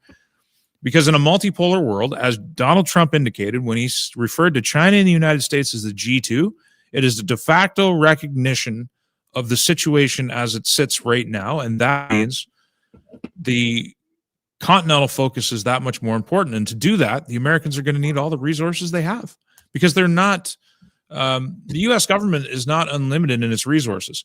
The ability to print money doesn't have as much of an effect as it did before. The American status as the world's reserve currency is already in decline. I mean, the holdings of central banks are moving out of treasuries. Like, it's happening in real time. And so when I hear Trump talking about, Ukraine, or when I shouldn't say just Trump, when American officials, either party, talk about Ukraine and Syria and Israel and Iran and Nigeria and Mexico and Venezuela, I'm like, they got a lot on their plate. And so they're going to have to focus their resources because they don't have the resources to fight all of those battles at the same time. Like, this is a big reorganization period. So, I don't think the United States is coming to the rescue of Canada unless there's certain portions of Canada that are open to that rescue and have something to offer. But I just don't think the crisis is acute enough yet. I don't think Canadians understand that shit changes. The world doesn't stay the same. We're not beyond history. This isn't the end of history. Like, we're living it. This is your fourth turning. This is the moment. And on a moment-to-moment basis, from 1 minute to the next, it doesn't feel like much. But if you just zoom out a little bit and then project forward a touch, you're going to see that you're living in a time of monumental change that's just getting started. The last 10 years have just been a prelude to the next 10 years, which are going to see big sea change. And in the next, by the time 15 or 20 years has gone by, you're not going to recognize the world. And you can find comparative analysis. You can go back in history and you can look at how the world has changed over the last 2,000 years. You don't even have to go that far back. You don't. No, you really don't. I mean, we're not beyond history. The turn of the 19th century, right? Totally different. That's place just the point today. So, even the 1970s. Look at other countries in the 1970s. Look at Iran to Iran today. Look at Look at Mexico in the 1970s to Mexico today. A very, very different place. Look at Canada. Practically a world-class military 80 years ago to nothing today. We were a nation of clout. Even if you want to go back 30 years, 35 years, we were known then as a nation of peacekeepers. We had a sufficient military to inflict an attritional loss on a potential invader, but we were also deploying our military overseas in a certain role. Whether you agree with that role or not doesn't matter. I often criticized back in the day. I'm like, it seems like we just go around and clean up the messes of the American empire and use Canadian tax dollars to do that. Yeah. But we don't. That period of our life cycle is gone. But a lot of people like to complain about the American empire, but they don't ever complain about the American protection of the trade routes. Like, this is one of the things that I've been arguing, is saying, okay, if Canada is going to get away from trading with America, does that mean that Canada can now defend themselves from pirates as they're shipping their items over the Atlantic or the Pacific? Like, are they going to actually run that sort of security detail, or are they just going to rely on the Americans as they always have done? Because that's just BS in my estimate. Well, look, man, there's aspects of the empire that aren't necessarily bad, and you just named one of them there. I think the killing of Gaddafi, I don't like that much. The destabilization of Syria under Obama, I don't really like that much. This Ukraine war thing, I don't like that much. But I've always distinguished between there's the empire and then there's the republic. And one of the miracles of the United States is that the republic has survived the empire, at least, I think, fairly well. I mean, certain political leaders that find themselves veering off the course of the neocon agenda, they found themselves shot or otherwise removed over the years. And I think that's the empire reaching back into the republic a little bit. But free speech has survived. The political process is much more open in the United States than it is up here. That's another thing I admire. Like, people don't understand. And I didn't understand this when I was growing up either. They think of the presidential election as like, why is it just a binary? I mean, these two people, that's all you get? What a terrible system. But then when you understand the primary system, it's like there is so much choice that gets filtered into those two choices. That's a lot. It's incredible. The United States it's freaking amazing. Like, it's an amazing construct. Get involved. Yes. And this is one of those things. You vote for your sheriffs. You vote for your officials. You vote for everybody. And it's amazing. And then if you don't like them, you can fire them. Imagine that. You go talking to your sheriff and you saying, I don't think you're doing a very good job around here. I'm going to tell the neighbors to get rid of you next go around. Like, what? You can't say that to your sheriff in Canada. Forget it. It ain't happening. Well, you don't have accountability. You don't have a right of recall. Right. Ballot initiatives, bro. Ballot initiatives. So every time you have an election, if you do the legwork, you can get a ballot initiative and you can just bypass the government and you can vote on a law yourself. Like the citizens can get involved. I had this little booklet, and it was like a citizen's pocketbook for political engagement or something. And it was just this little Uncle Sam thing. And I remember when I read that years and years ago for the first time, I'm like, are you kidding me? This is what they get to do down there? Yeah. Like, for a political activist, the sky's the limit. It doesn't mean that there's not problems, because there obviously is. There's all kinds of problems in the United States, but it's the best we've ever done. And this, to bring it all back around to Canada, it's like, how can we even compare? We have an unelected Senate. Our head of state is the Governor General. The cabinet is the government, and it's appointed by Parliament. You can never do anything to it. No, I mean, Parties American have a whip, so your parliamentarian can't even represent you if you disagree with everybody else in the building. Yeah, no, it's great. Well, you are not represented. You are not represented. Period. The Republican Party and the Democrats have a whip too, but it's made out of it's like a silly string. It's like this little soft foam thing. There's no power to it. We saw it just That's recently, right. Yeah. where 4 Republicans voted against the party and went with the Democrats. I know it was a symbolic thing in the Senate, but Rand Paul, Mitch McConnell, and 2 others joined in with the Democrats to vote against tariffs. Now, I understand Rand Paul, more of a libertarian, a different type of libertarian, and he's libertarian, and libertarians typically don't like tariffs.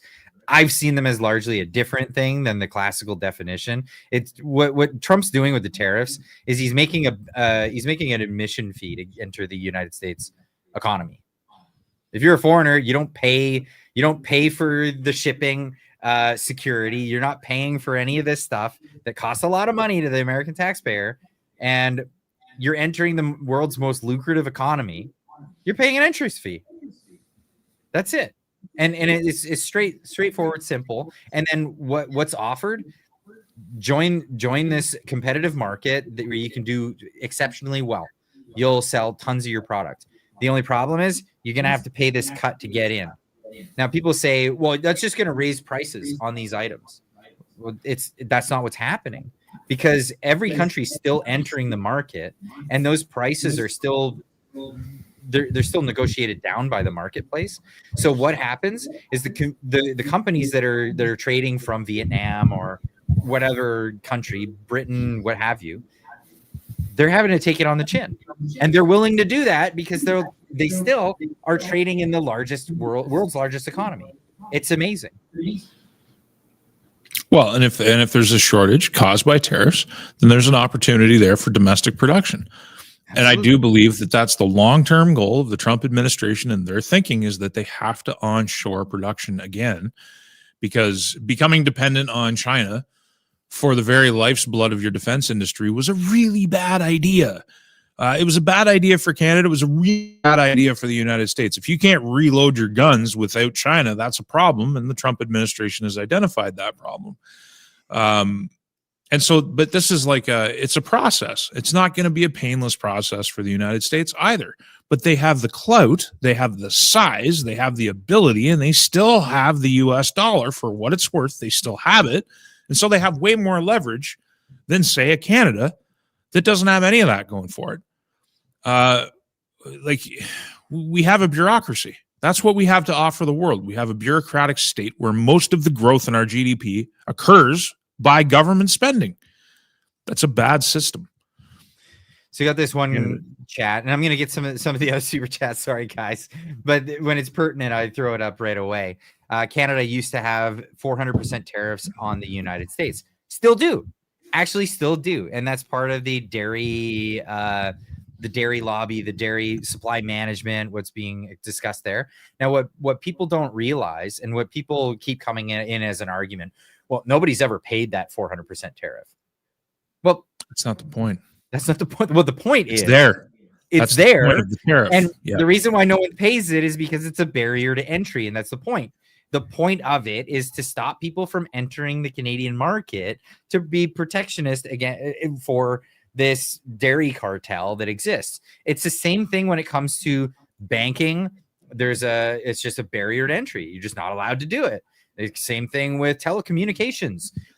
Listen, if Canada overnight got rid of the dairy lobby, got rid of telecommunications, got rid of the cartel, got rid of the banking cartel, got rid of all the cartels in Canada, what would be the immediate result? There'd be nothing left. I mean, there'd be nothing left. Well, the immediate result is obvious. Everything would get cheaper. Well, yes.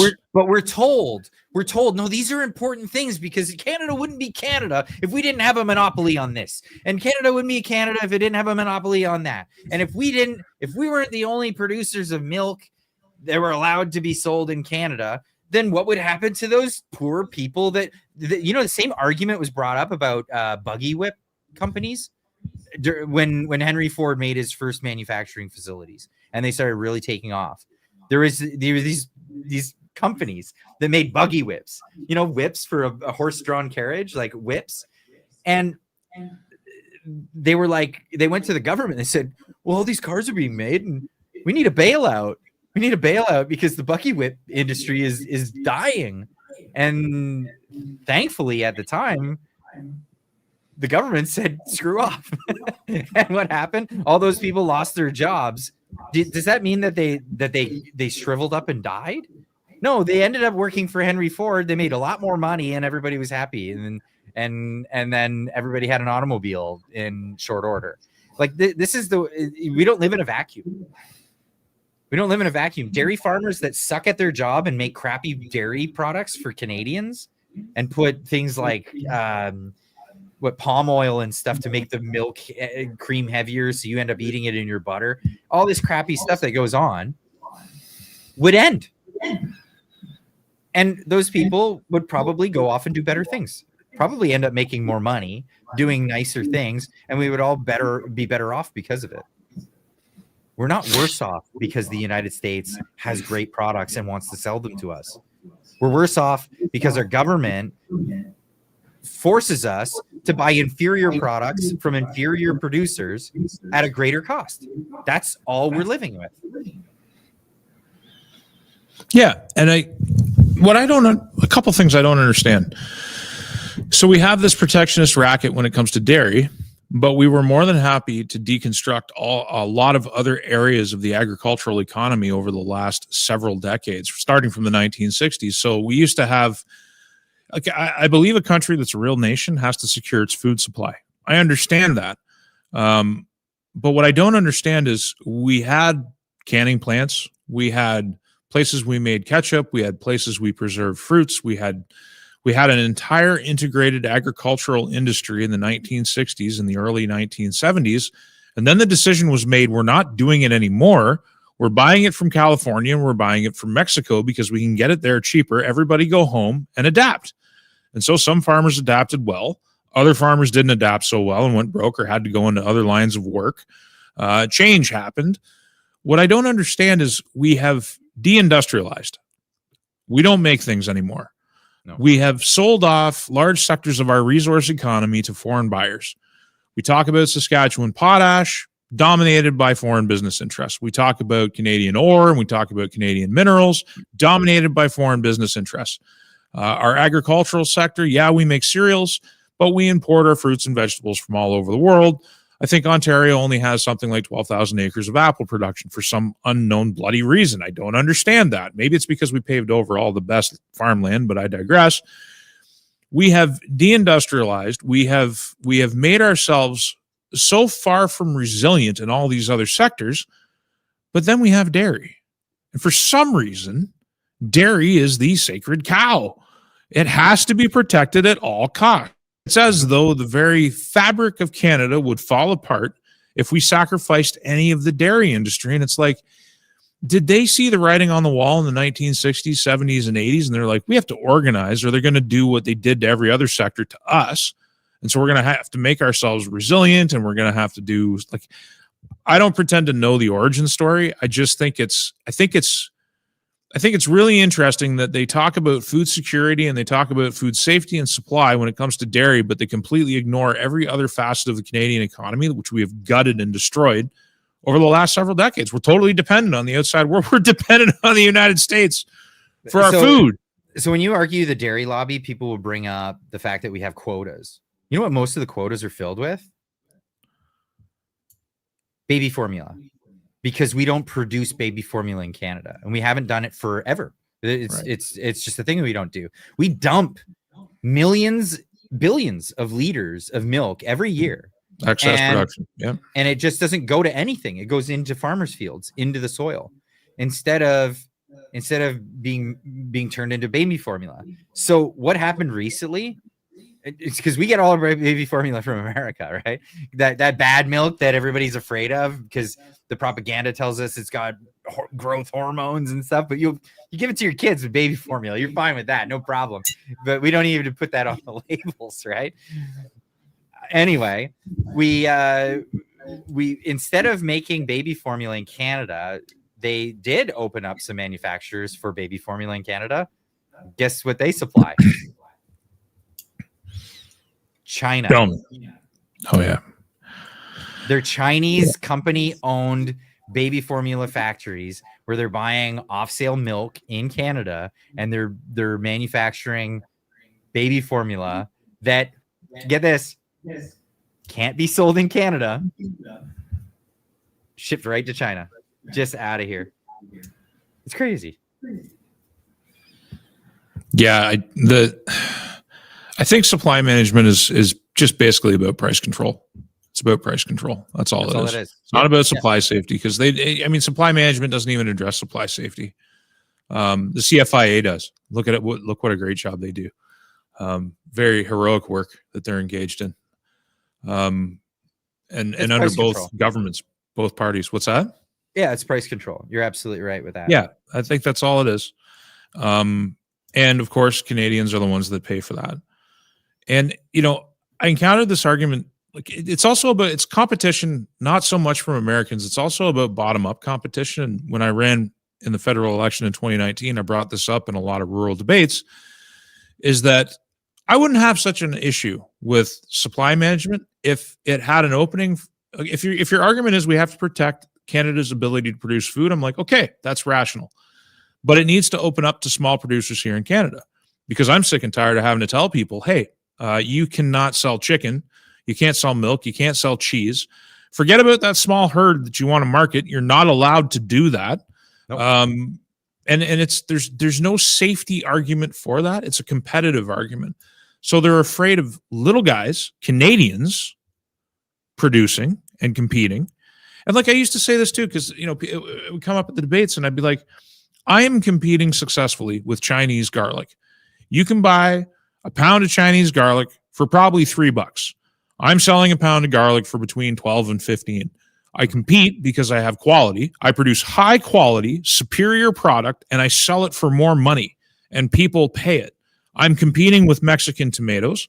I'm competing with Californian watermelons. I'm competing with imports from all over the world. I'm usually relatively priced. Sometimes I'm more expensive. But your tomatoes are picked off the vine when they're fresh, not when they're green, so they taste better. People are willing to buy, man. Yeah, absolutely. People are buying it. I get it. They're willing to support local. They're willing to buy my product. We do it all the time. We do it all the time. You pay, like I fed. We had one child. There was a little bit of an issue with breastfeeding. The second one, not a problem, but the first one there was, and so it was a half formula feed, and we were buying Swiss formula. Like, we bought Swiss formula. We paid more for it. We paid like $15 more a tin for that, because that's what we wanted to feed. But it's like, if people want a product, they want a superior product, whatever their litmus is for a superior product, they're willing to pay for it. And that's it. If you want cheap, hard tomatoes that, they're sitting on your counter in 3 weeks, not rotten yet, there's something really wrong with that. Yeah, you can go and buy that, and you can get it cheap, or you can buy something real and flavorful, and that's the choice you have, and you can compete. But I mean, my biggest beef with supply management at the time was that small producers weren't allowed in. And like, we let, I gotta be careful how I say this. We let all kinds of criminals just run loose in Canada, violent criminals and people who commit crimes against kids and everything else. But let me tell you, if you screw around with the milk cartel, or you screw around with the chicken cartel, they will destroy your life. $100,000, $200,000 fines. They'll seize your property. It's bad news. You'll go to jail. Mess with the cartel. You'll go to jail if you have too many chickens laying eggs on your little hobby farm. Mm-hmm. A guy in Alberta went to jail. Was it Alberta or Saskatchewan recently? Well, there's long history of it. I mean, there was when the wheat board was around, guys getting arrested for trying to cross the border with a bushel of wheat. Like there's a whole story. There was 8 of them that got arrested because they literally just drove there to get arrested because of the absurdity of it. We love our cartels. We love our legal cartels and we love our illegal cartels. We love our triads. We are a country of insulated business bubbles, I guess you'd call it. Little areas of corruption, both legal and illegal. It's not a free market. No, absolutely not a free market. Let's get to some of these chats. You talking too much for Tan says they're killing ostriches. How long? Oh, we actually went over this one. Sorry, my bad. Church of Hertz. I love that name, by the way. For $2 says Alice in Wonderland plus Cloward Priven equals Canada 3025. I don't think you're gonna have to wait that long, man. It's already here. Not that long. Typo. No. Utaka too much for another 2 says majority of Canadians have Shire syndrome. That's new to me. I don't know what that is. I'm not sure. I think Shire. You talking too much. You did not talk enough.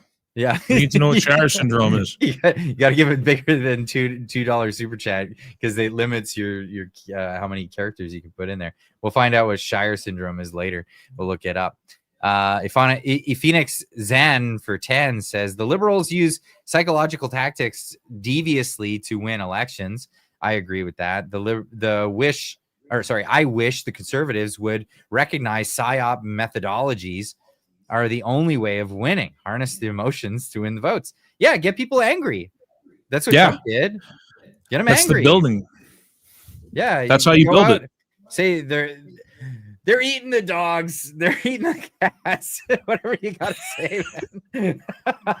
He can't say that. He just did. And you're all talking about it. Like, yeah, and you won't shut up about it. And everyone's clutching their pearls. But then you're looking up the stories where Haitians are eating dogs and killing geese in the pond and eating them. Like, come on. Like that's how you get the truth out. And the CPC can do that. They can do their own version of that. It doesn't have to look like Donald Trump. It looks like Pierre Poilievre, spitting truth and getting people excited and getting quote unquote bad press, because it won't be bad for long if you can keep slamming down the lies, but you got to engage with it. I don't know, man. They just don't seem to have the chutzpah to do it. Chutzpah is right. Yeah, no, they yeah, there's some jokes there I don't want to go to. Phoenix Zen for another 5. This color is like, whoa, it's killing my eyes. I'm having a hard time. There are too many liberal policy imposed regulations hindering innovation and R&D. Yes. Yeah, regulation's a huge problem in Canada. Regulation and Doug Ford, dumping Crown Royal out and basically telling people there's no point putting money here because it's the Hotel California. You can't ever leave. Yeah, isn't that the thing? It's the truth, bro. You can check out whenever you want. But I got it. Man, the CPP and the public pensions don't even want to keep their money here because it's such a sketchy place. They send 85% of their dollars overseas. Like, if I got $1 billion and I'm looking to invest somewhere, I got a whole host of countries around the world I can look around at and check out.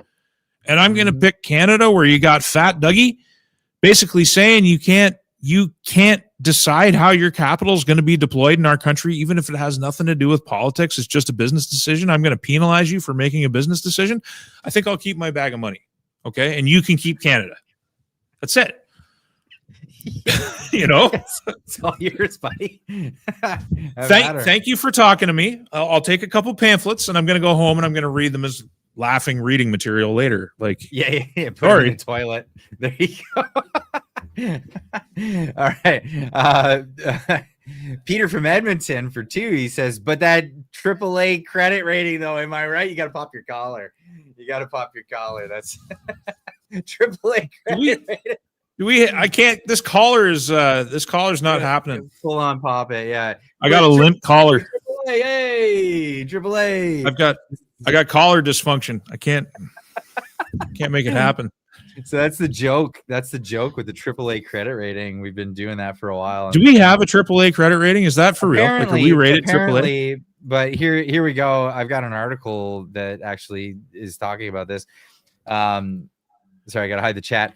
Finch warns Canada of credit downgrade. That's bad news for mortgages.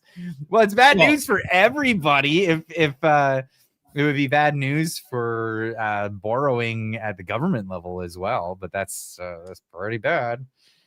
And let's roll the clock back a little bit. Do you remember those mortgage-backed securities from 2008?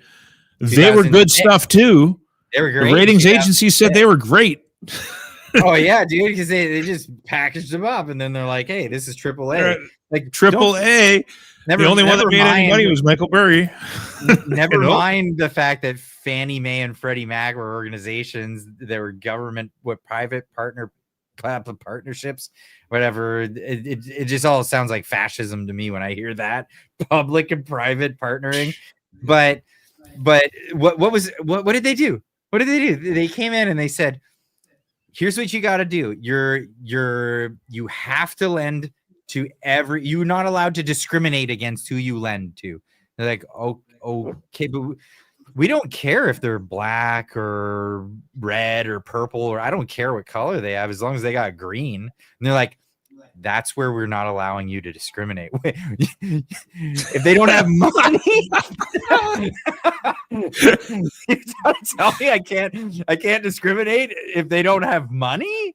And they're like, yeah. Well, we're just not going to lend to anybody then. That's just super risky. It's crazy. And they said, no problem. I got my friend here, Fannie Mac or Freddie Mae, right? They're gonna back this. They're gonna back this. So if people don't pay their mortgages back, the government will pay it. And then they're like, what? Oh, so we take a crappy bet, and if we lose, we still win? Yep. Well, you gotta add that one step. We're going to take a crappy bet. We're going to get yield. Well, and we're going to get yield, and we win, even if we lose, and we can wrap them up as AAA rated because it's backed by the U.S. Treasury.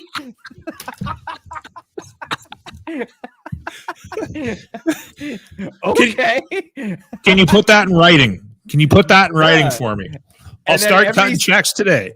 Every stupid loan shark was out there saying, like, you need a house, but I already have 4 and I don't have a job. You need another house. How many cars do you have? How many cars do you have? Would you like to speculate in crypto? We got a low interest loan. Do you like altcoins? It's unbelievable what they did in like 2006 and 05, 06.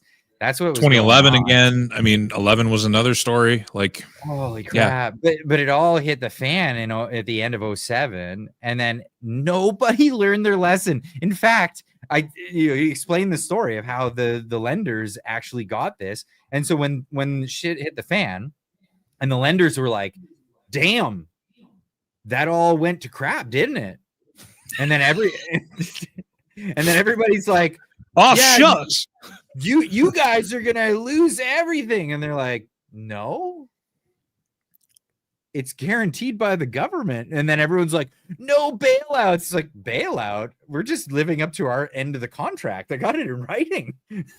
You're gonna pay me, and your pension fund is done, and your whatever is done. And oh man, did that get ugly?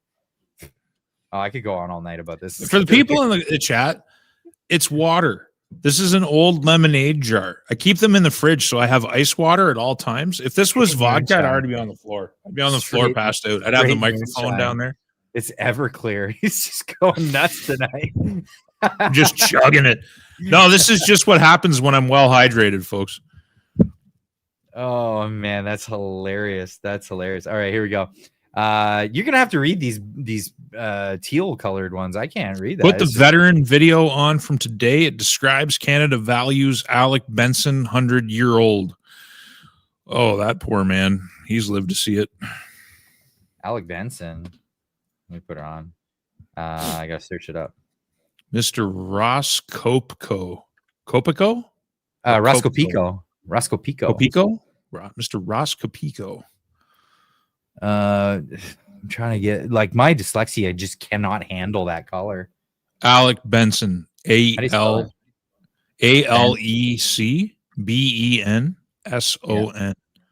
Okay.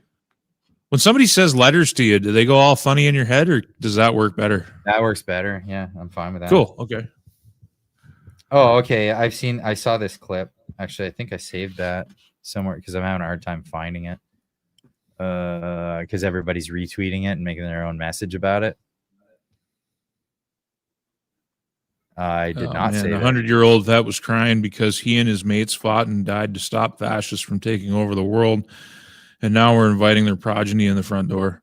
Yeah, I got the clip. I mean, if you've lived through it, you know the signs of socialism, and we're there. Yeah, we are there. Absolutely. Let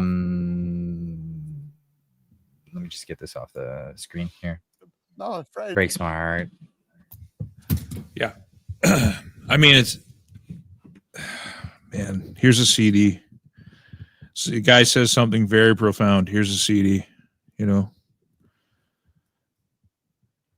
But, it's my own grandfather was there, and his two brothers were there on the beach, and they all made it back, which is a miracle.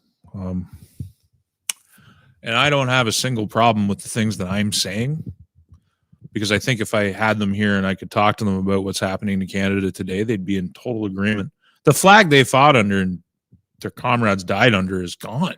The nation that they fought for is gone. This post-national state that we're in, this socialist state that we're in, is not what they fought for. No. So, yeah, that's sad. It is sad. Holy crap. Yeah, that one hurts. That one hurts. Sorry. Jilly Beans with a $5 super chat that I can't read. I'm gonna get Frank to do it. I got a new what it is? I got a new dark mode thing, and for some reason it's changed the dark Clyde. Yeah. The dark Brandon's washed off on you. It's now dark Clyde. So this one says, this is Jilly Beans, SK. Humans are terrified of things ending, especially death. Death is a part of life. Nothing lives forever. And that's... You have to embrace it. It's part of life and see the beauty in it. I absolutely do. Well, in Western society, too, we tend to avoid it. We tend to avoid thinking about it. In Eastern societies, it's much more of an integral part of their life. It's not something that they're trained to shrink from. I know, like in my contemplation of it, it's hard sometimes because you come to a place where it's like everything I love, everything I've ever loved, and everything I love today is going to come to an end at some point. Yeah. My YouTube algorithm the other day was feeding me 50 and 60-year married couples who were like really old and pushing each other on swings and stuff, and I got a little bit teary over that because I'm like, I love my wife. Yeah. But that's and I don't want to go too off on this, but my first real lesson was when my dad died, and my dad and I had a really close relationship. And when he died, it's permanent. You know what I mean? There's a little bit of gray area there, but let's just call it permanent anyway. The permanence of his passing, through that permanence, I learned things about my father that I could have never otherwise learned. It had to have happened after he was deceased. And it left this imprint on me about what my relationship with my dad meant that couldn't be bestowed on me otherwise. Now, if you're a religious person, if you're a believing person, and you believe in an afterlife, the cool thing about all this is that when you're here and you're living your human existence, you have no idea if there's an afterlife. You have no idea if you came before or where you're going or whatever else. All you know is what's in front of you and the loves and the relationships that you feel while you're here. And the cool thing is, not knowing about an afterlife, not knowing what happens next, leaves this permanence on things that if you do die and you discover that you've moved beyond and there's life after death, all of the experiences that you had while you were here are going to leave a lasting impression on your soul that you wouldn't have otherwise had if you knew for sure that there was an afterlife. So the thing's designed really well, especially if you believe in an eternal soul that moves on. But anyway, it's just part of life. There's nothing you're going to do about it. You just have to really enjoy every minute you got. Hug your kids while you can. Hug your parents while you can. Make the most of it so that when they're gone, you can say to yourself, was it good? And if the answer is yes, that's the best you've done. Yeah. Yeah. I don't like the idea of being a human being forever. Let's just say, like, being me. I know I'm gonna get old, I'm gonna get frail and all that, and I'm super okay with that. I'm okay with not a permanence to this life, if that makes sense. Well, it's, even if you're not okay with it, you better get okay with it, because that's there's nothing you can do. And it's scary. Like, it is scary. Like, if you think about it for a while, it's scary. And it's like a meteor could kill you in your sleep tonight, or kill somebody you love in your sleep. Or, like, I hate to say it out loud because I am a little bit superstitious, but it's like every time my wife goes out with the kids to go and do something, and I'm at home, I'll stay at home and I'll work, I'll do whatever, and they're out by themselves, I pray. I'm just like, please bring them home to me, because I've been through enough tragedy in my life. Like, I just looked up a friend the other day, a guy I really wanted to reconnect with. He's been dead since 2018. So that door is closed. And there was a bunch of guys from high school I looked up recently. They're all dead, same age as me, and they're all gone, man. So it's like, like, you don't have any control. So the best thing that you can do is just show appreciation, full and sincere appreciation for every single moment you got. So, like, when I'm done this stream, I'm going to get up and I'm going to go hug both my kids, because that's what I'm going to do, because that's what I can do. I do it after every stream. That's what I do. And if they're brother, already, if they're already sleeping, I go pat them on the head or whatever. But, like, I get it. Cherish every moment that you can with the people that you have. That's all you can do, like, and it's not, there's not an equal distribution of that curve. Like, when I was 4 years old, I had a sister. She was 6, and she died. And that was a big thing for my family. That affected a lot of things. Like, that led to the end of the marriage of my parents, and it led to a lot of big changes. So sorry to hear that. Well, no, I don't say that to, like, I rarely ever talk about that, but it's just, the thing is the distribution isn't fair. Some parents have to bury their children, and there's nothing in my mind more challenging and tragic than that. And the only prophylactic, that's probably a bad analogy, but the only protection you have against that is the appreciation of every single second you've got. Take nothing for granted. So, like, when your kid comes up to you and asks you to read that book for the 1,000th time, you've read The Day Joe Went to the Supermarket 15 million times, well, you're going to read it 15 million and one, because that moment, like, think about this. There was a last time. Make it a new story every time, Frank. There was a last time. There was a last. You do that too. But there was a last time your kid was in the Jolly Jumper, and you didn't know it was the last time. No. There was a last time your kid. There will be a last time your kid. Well, you know what I mean, though. Like, your kid's gonna come up to you. Like, my son the other day, he's just like, "Hey, Dad, can you do the thing?" And that means bouncing him on my knee.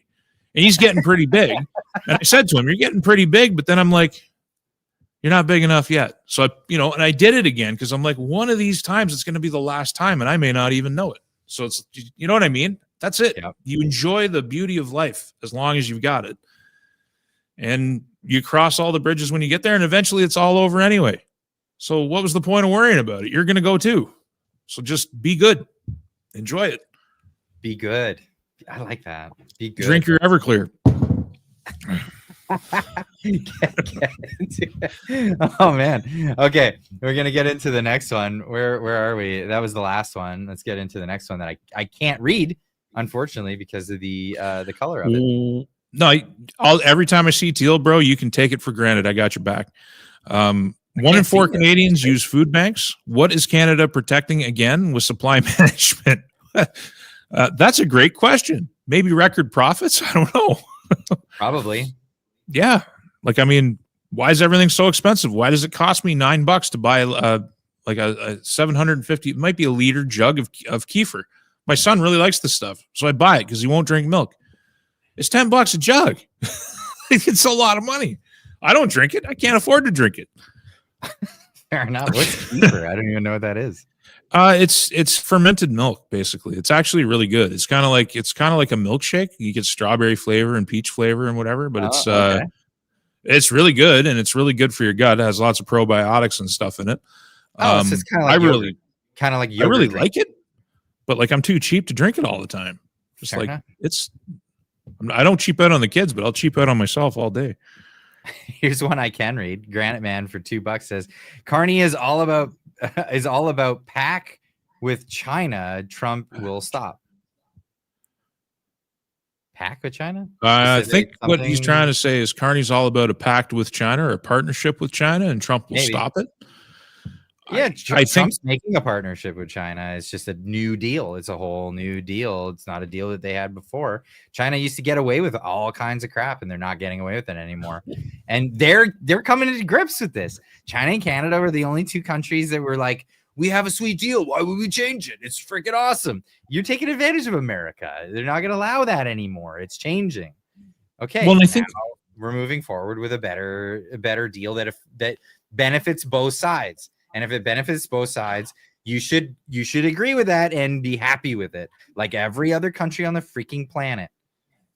Well, and further to your point, I think it's also this acknowledgement that China and America have been behaving like adversaries heading towards an inevitable conflict, and they may still behave that way. Mm-hmm. But if the American side, which is the hegemony, so China's the challenger and the United States has been the hegemon. Now, the United States has not been willing to acknowledge that its role as hegemon has been in decline until Donald Trump came along and said, it's a multipolar world, and there's a G2 now. There's China and the United States.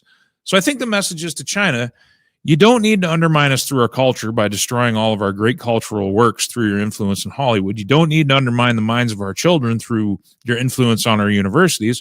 You don't need to keep sending the fentanyl and drugs through Canada and Mexico to destroy our population because you're fighting a non-kinetic war, and it's been kicking our ass. Now think about a world where we just kind of get along and we recognize each other's sphere of influence, and you stop doing those things to us, and maybe we give you tacit acknowledgement that you have value in the world and you're one of the multipolar powers. And the Chinese might say, that's not a bad deal. That's kind of what we want. We just want respect on the world stage. And it might involve acknowledging that Taiwan's part of China. They're going to have a hard time with swallowing that pill. Frank, do me a favor. Take the wheel for a moment. I'll be right back. Okay. I had a couple of these wobbly pops. I'll take my Everclear first. All right, I'm going to go to pleb chat because I can't see the super chats anyway. Tim Back says, sauerkraut for cheap biotics. Do it. Yeah, sauerkraut's pretty good. I learned on this chat the last time I was here that I actually liked horseradish, or maybe it was in the after chat.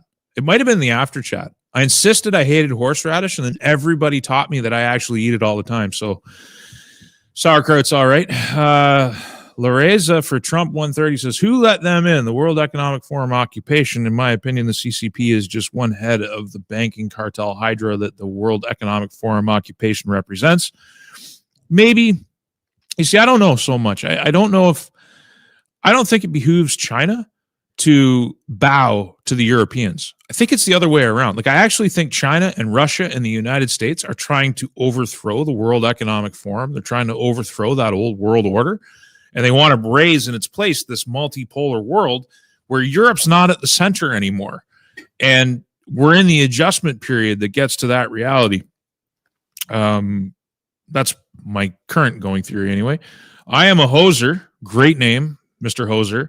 Only Canadian citizens should be allowed to own property. Yeah, should be limited. Should be far more limited. And I think it should be reciprocal. I think it should be reciprocal for the nations that. So, for example, Americans are not allowed to own property in China. Canadians are not allowed to own property in China. So it should be reciprocal. You're not allowed, if you're a Chinese national, nope, you can't own property here. Just end of story. If you're a Chinese corporation, you can't just make a corporation here under your name whatever and start acquiring property. No, not going to happen. If they don't allow it there, then you don't allow it in the other direction. Again, it's a reciprocal thing. And I think that what Donald Trump has been doing is making things fair on a world stage. America supplies security to the entire world's trading routes, with the exception of like a few areas where like Somalis keep taking boats or stuff like that, you know. And I think, you know, if more countries would step up to the game, there would be a lot less of that even there.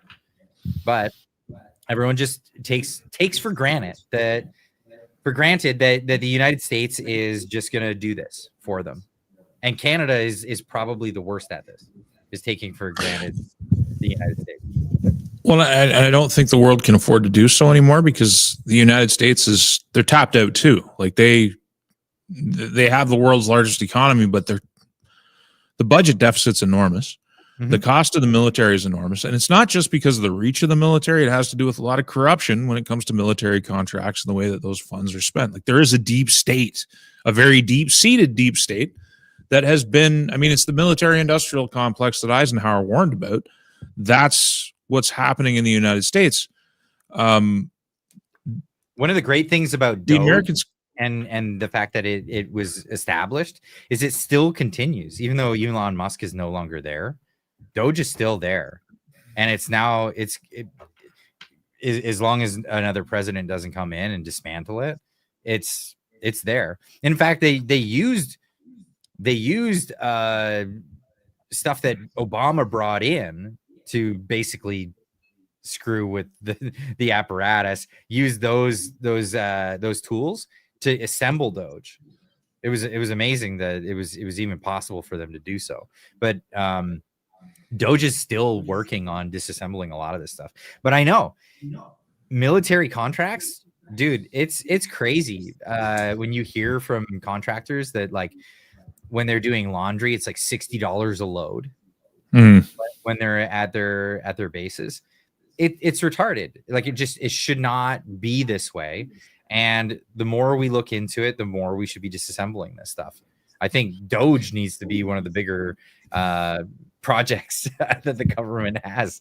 That it should be a thing to just have something that'll dismantle anything.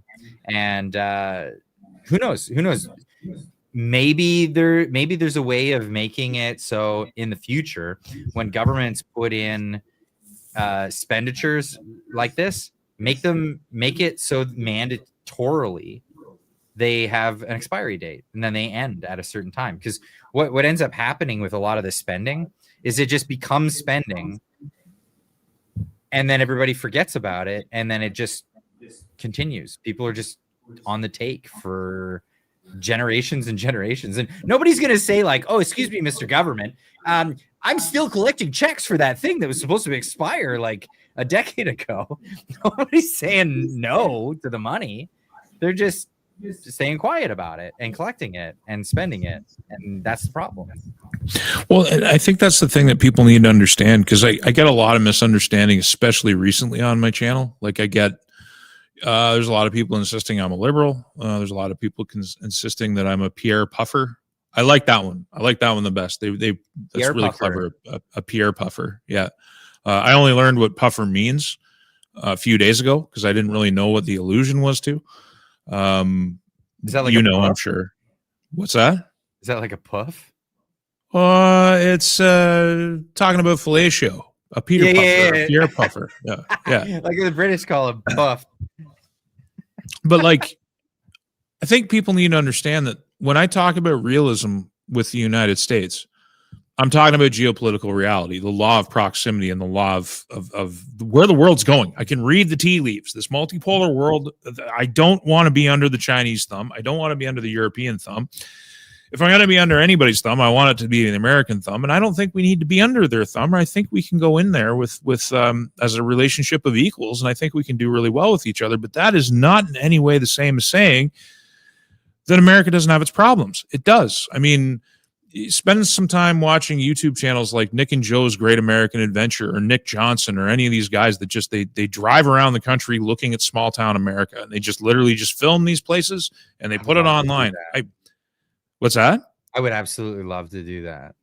Brother, it's like, so you're actually seeing America. Like you're not seeing the United Nations or the White House. Like you're actually seeing small town America, and it's a mixed story. Like there's some places in Virginia and in Mississippi and in Georgia that time has forgotten. And it's the same in Saskatchewan, by the way. There's a lot of small towns here that have been changing and dying out for a very long time. We went from having a house on every quarter to you can drive for miles without seeing a house. Like it's and the same kind of changes happened in the United States. But one of the reasons they have to reshore manufacturing, one of the reasons they have to devalue the dollar, in my approximation, one of the reasons they have to rein in somehow what's happening with the federal government is because there's a painful transition ahead for the United States too, to get to the other side where we can build something that's prosperous for all. Like, it's not like I get accused all the time of thinking that America is this utopian thing and somehow they've got everything's perfect down there. There's no problems. It's not what I'm saying at all.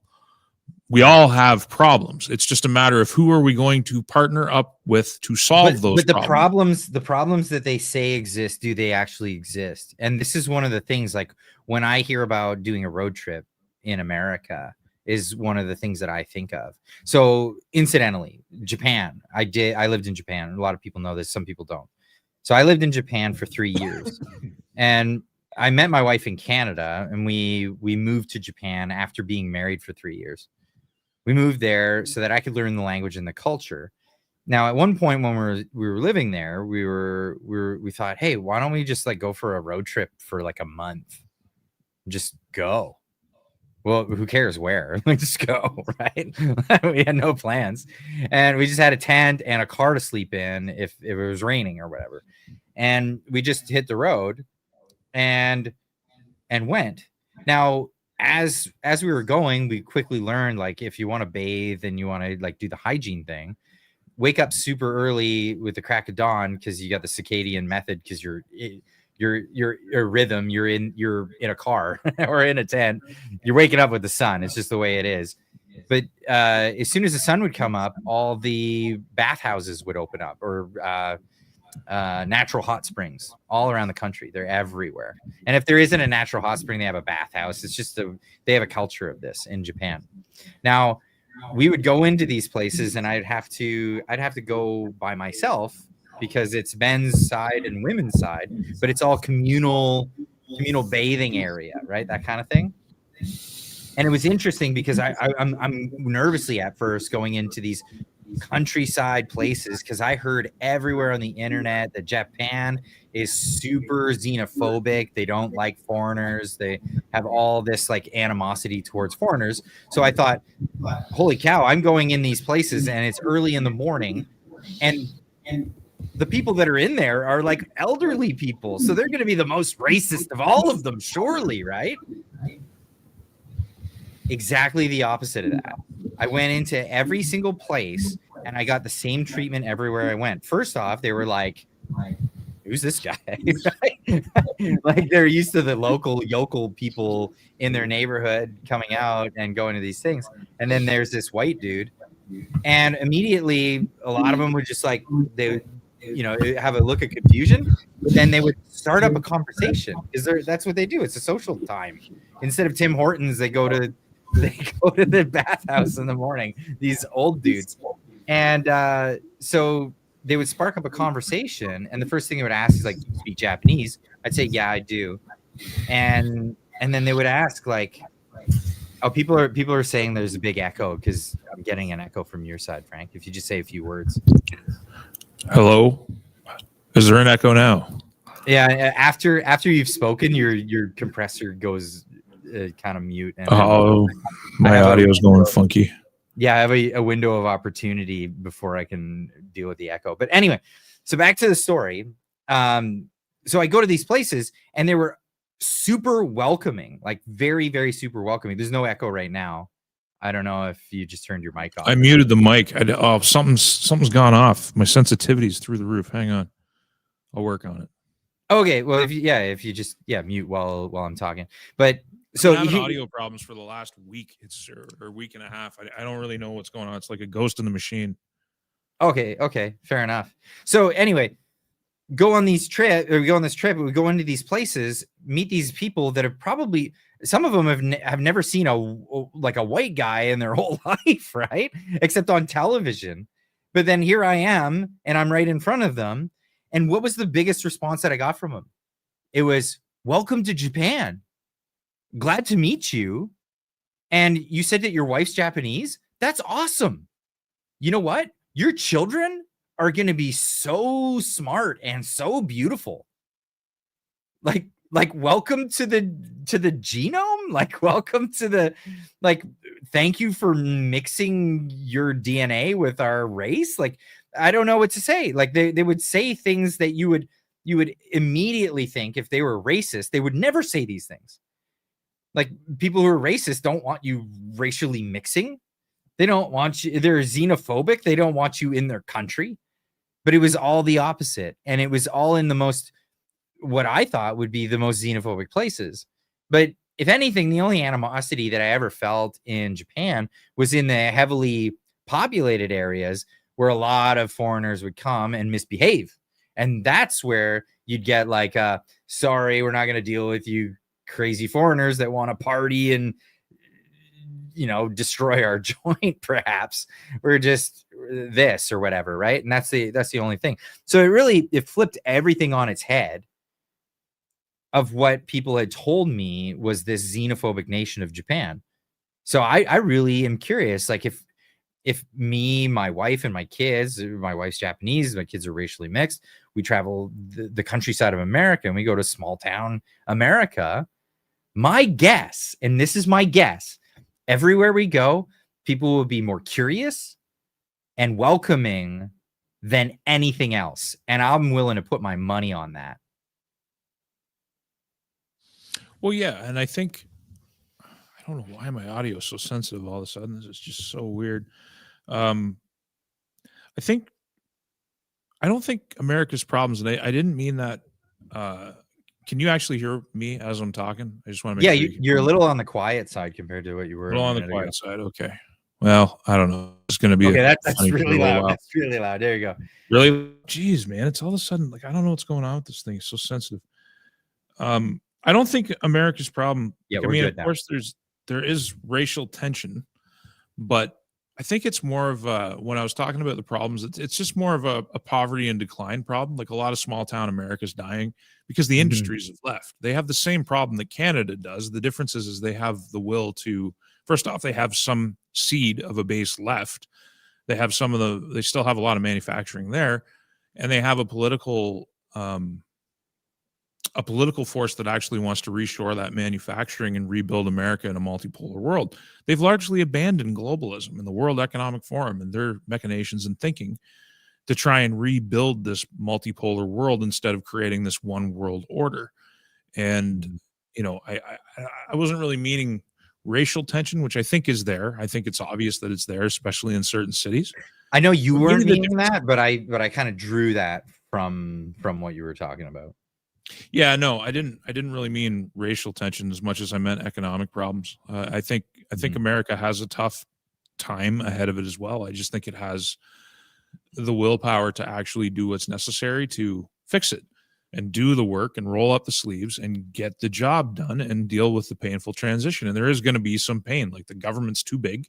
The deficit's too big. Interest payments on the debt are too big. And there's a lot of economic hardship. Recipients of social programs are going to be very, very disappointed. Mm-hmm. For sure. And I think that includes, you see, there's a lot of people. I posted a tweet the other day from somebody. It was just, well, it was a couple tweets. One was about somebody very proud of the 6 pensions they collect. And then there was another one I posted, and it was somebody saying that, I paid into my pension and it's the job of the taxpayer to make sure that pension comes good, to pay for my retirement. And it's like, what's going to happen is, I think you're going to get to keep collecting your pension. But just like happened in Russia, and just like in a different vein, actually, something totally different happened in Argentina. But as the purchasing power of the dollar declines and your pension doesn't increase, then that means your pension's going away anyway, even though you're still getting it. You're not. It's called a soft default. It's a way of getting out of having to pay pensioners by destroying the currency, and then always because the contract on that is that they'll pay you in Canadian dollars. Well, what if in the future Canadian dollars are worth nothing and we move on to another currency? Well, you're still owed 1,200 Canadian dollars a month, and that's what you'll get. You'll still get 1,200 Canadian dollars. It doesn't matter if we moved on and that 12 million or 1,200 Canadian dollars is only worth an equivalent of, I don't know, a loaf of bread per month. But that's what it'll be. It's called a soft default. It's currency devaluation 101. It's been done before. That's it. There's a lot of historical precedent, and it's happened in Western countries, and it's the only way out. And so, it's been kind of a meme among Gen X, and I don't know. I'm Gen X and I'm a millennial. I'm like right on the dividing line between the two generations. But my entire working life, everybody I've ever worked around doesn't count on the CPP or old age security being there when they're finally old enough to start collecting it. Yeah. And I think it foreshadows something that was inevitable, and that is that the entitlement state that we live in cannot afford to pay for itself, not the way it's designed. And one way or another, that purchasing power is going to be robbed. And I've had this question emailed to me dozens of times by pensioners, people in their 70s or in their 80s, and they're like, what's going to happen to my pension? And it's like, I don't have any good news for you. Because if it's in cash denominated, you might want to consider diversifying out of cash and getting into value ownership, like things that are inflation pegs. Because your value in Canadian dollars is going to crater, and your CPP. And if anyone talks you into real estate, smack them. But like the CPP, it's just going to be gone. Like even if the fund stays, the purchasing power that you get, like it sucks. The CPP is terrible. The time in your life that you need the money that they're taking out of you in the CPP is when you're struggling to pay for your house. They're using it as collateral now for our national debt. And that we're only at the start of that. Like it's a big bag of loot. It's not just the CPP. It's all the public sector pensions. It's also private pension funds. These are great big bags. It's not so much money. They're bags of value. They hold stock holdings and portfolios that were purchased in dollars that bought more in the past than they buy today. So those holdings are what's worth it's not their dollar denominated value. It's what they are that is denominated in whatever currency, regardless of how it hyperinflates. You know what I mean? It's so that's what is money? What is money? Money is a representation of goods and services rendered or owed into the future, right? It's a store of value. And that was the whole purpose of money, is to store value. So it's an IOU. I have something, I should get something for it. Well, what is the store of value? Well, it's diminished because it's fiat. Now, typically it would be gold would be the thing that actually itself intrinsically has value. You can get yourself some gold, you still get that, but money is not gold anymore. Money is tied to nothing. So it's trust. And this is why banks are called trusts, Toronto Dominion or Canada Trust, like all of these things. But how much trust do you have in that? When that trust is whittled away, eventually the trust is lost, and then that value is gone. When that value is gone, then people look elsewhere. And if all you have is in that trust, well, when that trust is gone, you'll have nothing left. That sucks. It totally sucks. Well, and people need to understand, and that sounds way too preachy, and I don't mean it that way. It's just we often invert what money's role actually is. Like money represents a lack of value or value in transition. It's not value itself. The thing that's valuable is what you trade your money for. So whether it's gold, silver, real estate, or it's just the means of production. So, if you're a contractor, your tools, that's your value, because your value You can print dollars with your assets whenever you need to at whatever that current exchange rate is. But money itself isn't the value. Money is a lack of value. It's Not like anymore. Not once we went into fiat, but money always was a store of value. That was the whole point. So in previous iterations of money, throughout history, there were cases where it was salt. At one point, salt, the whole phrase, someone who's worth their what is it, their weight in salt. Yeah, and salt at one point was used as a currency because it was hard to come by. It was not easy. Nowadays, it's worth very little because it's so easily produced, and that's why it's no longer valuable as money. The idea of having something as money was because of the barter system, right? To go back to the barter system is the idea of you trade your goods for somebody else's goods, and a lot of people romanticize this until they realize about the double coincidence of wants. And I love this example that Dr.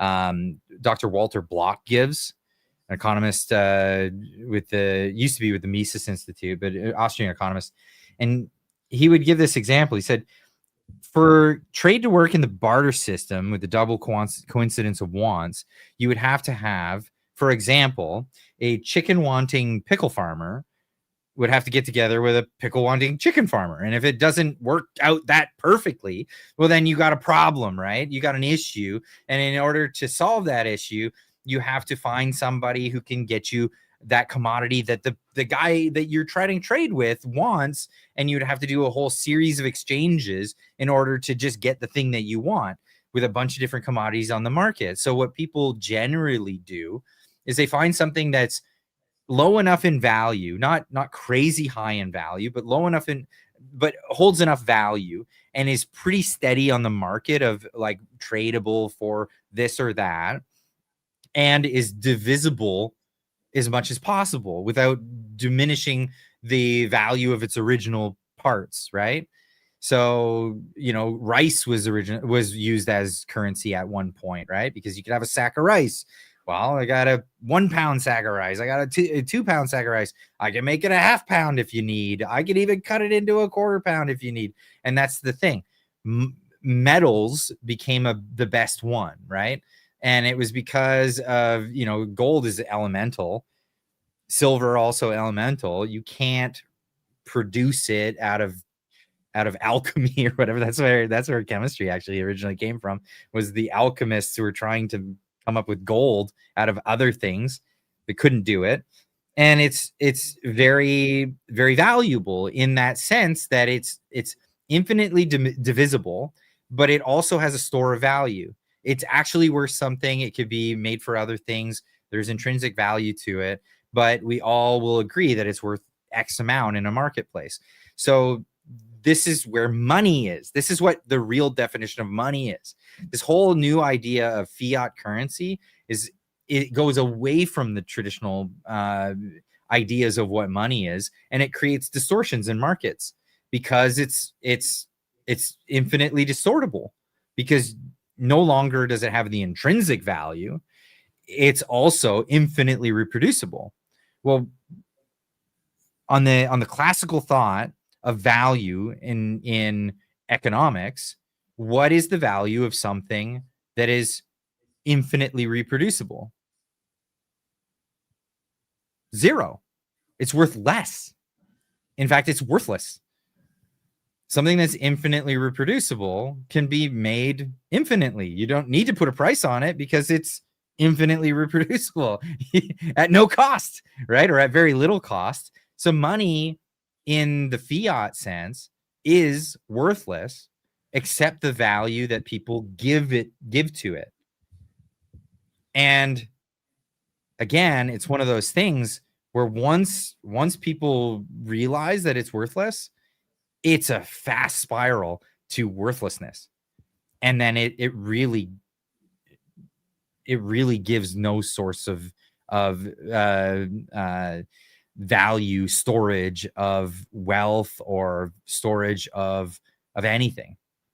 And then everybody's left holding the bag. That's the principle behind that.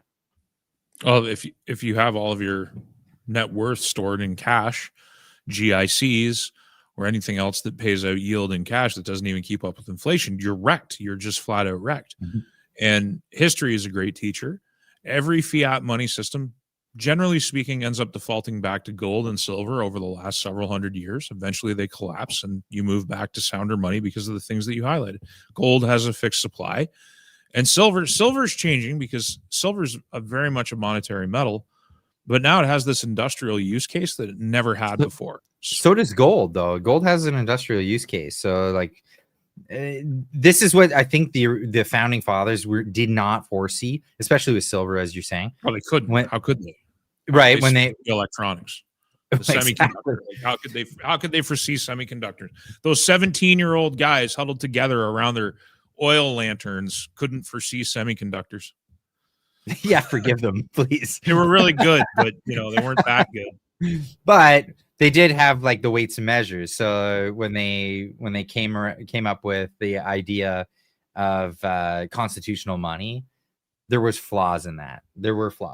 But man, was that a good concept to begin with? To peg currency. The only problem was they pegged it to two separate metals that deviate in value.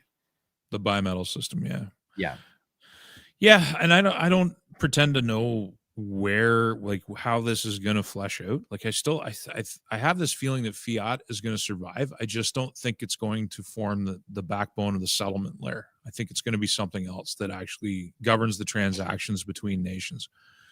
But I genuinely believe that the pension funds in Canada are in deep trouble.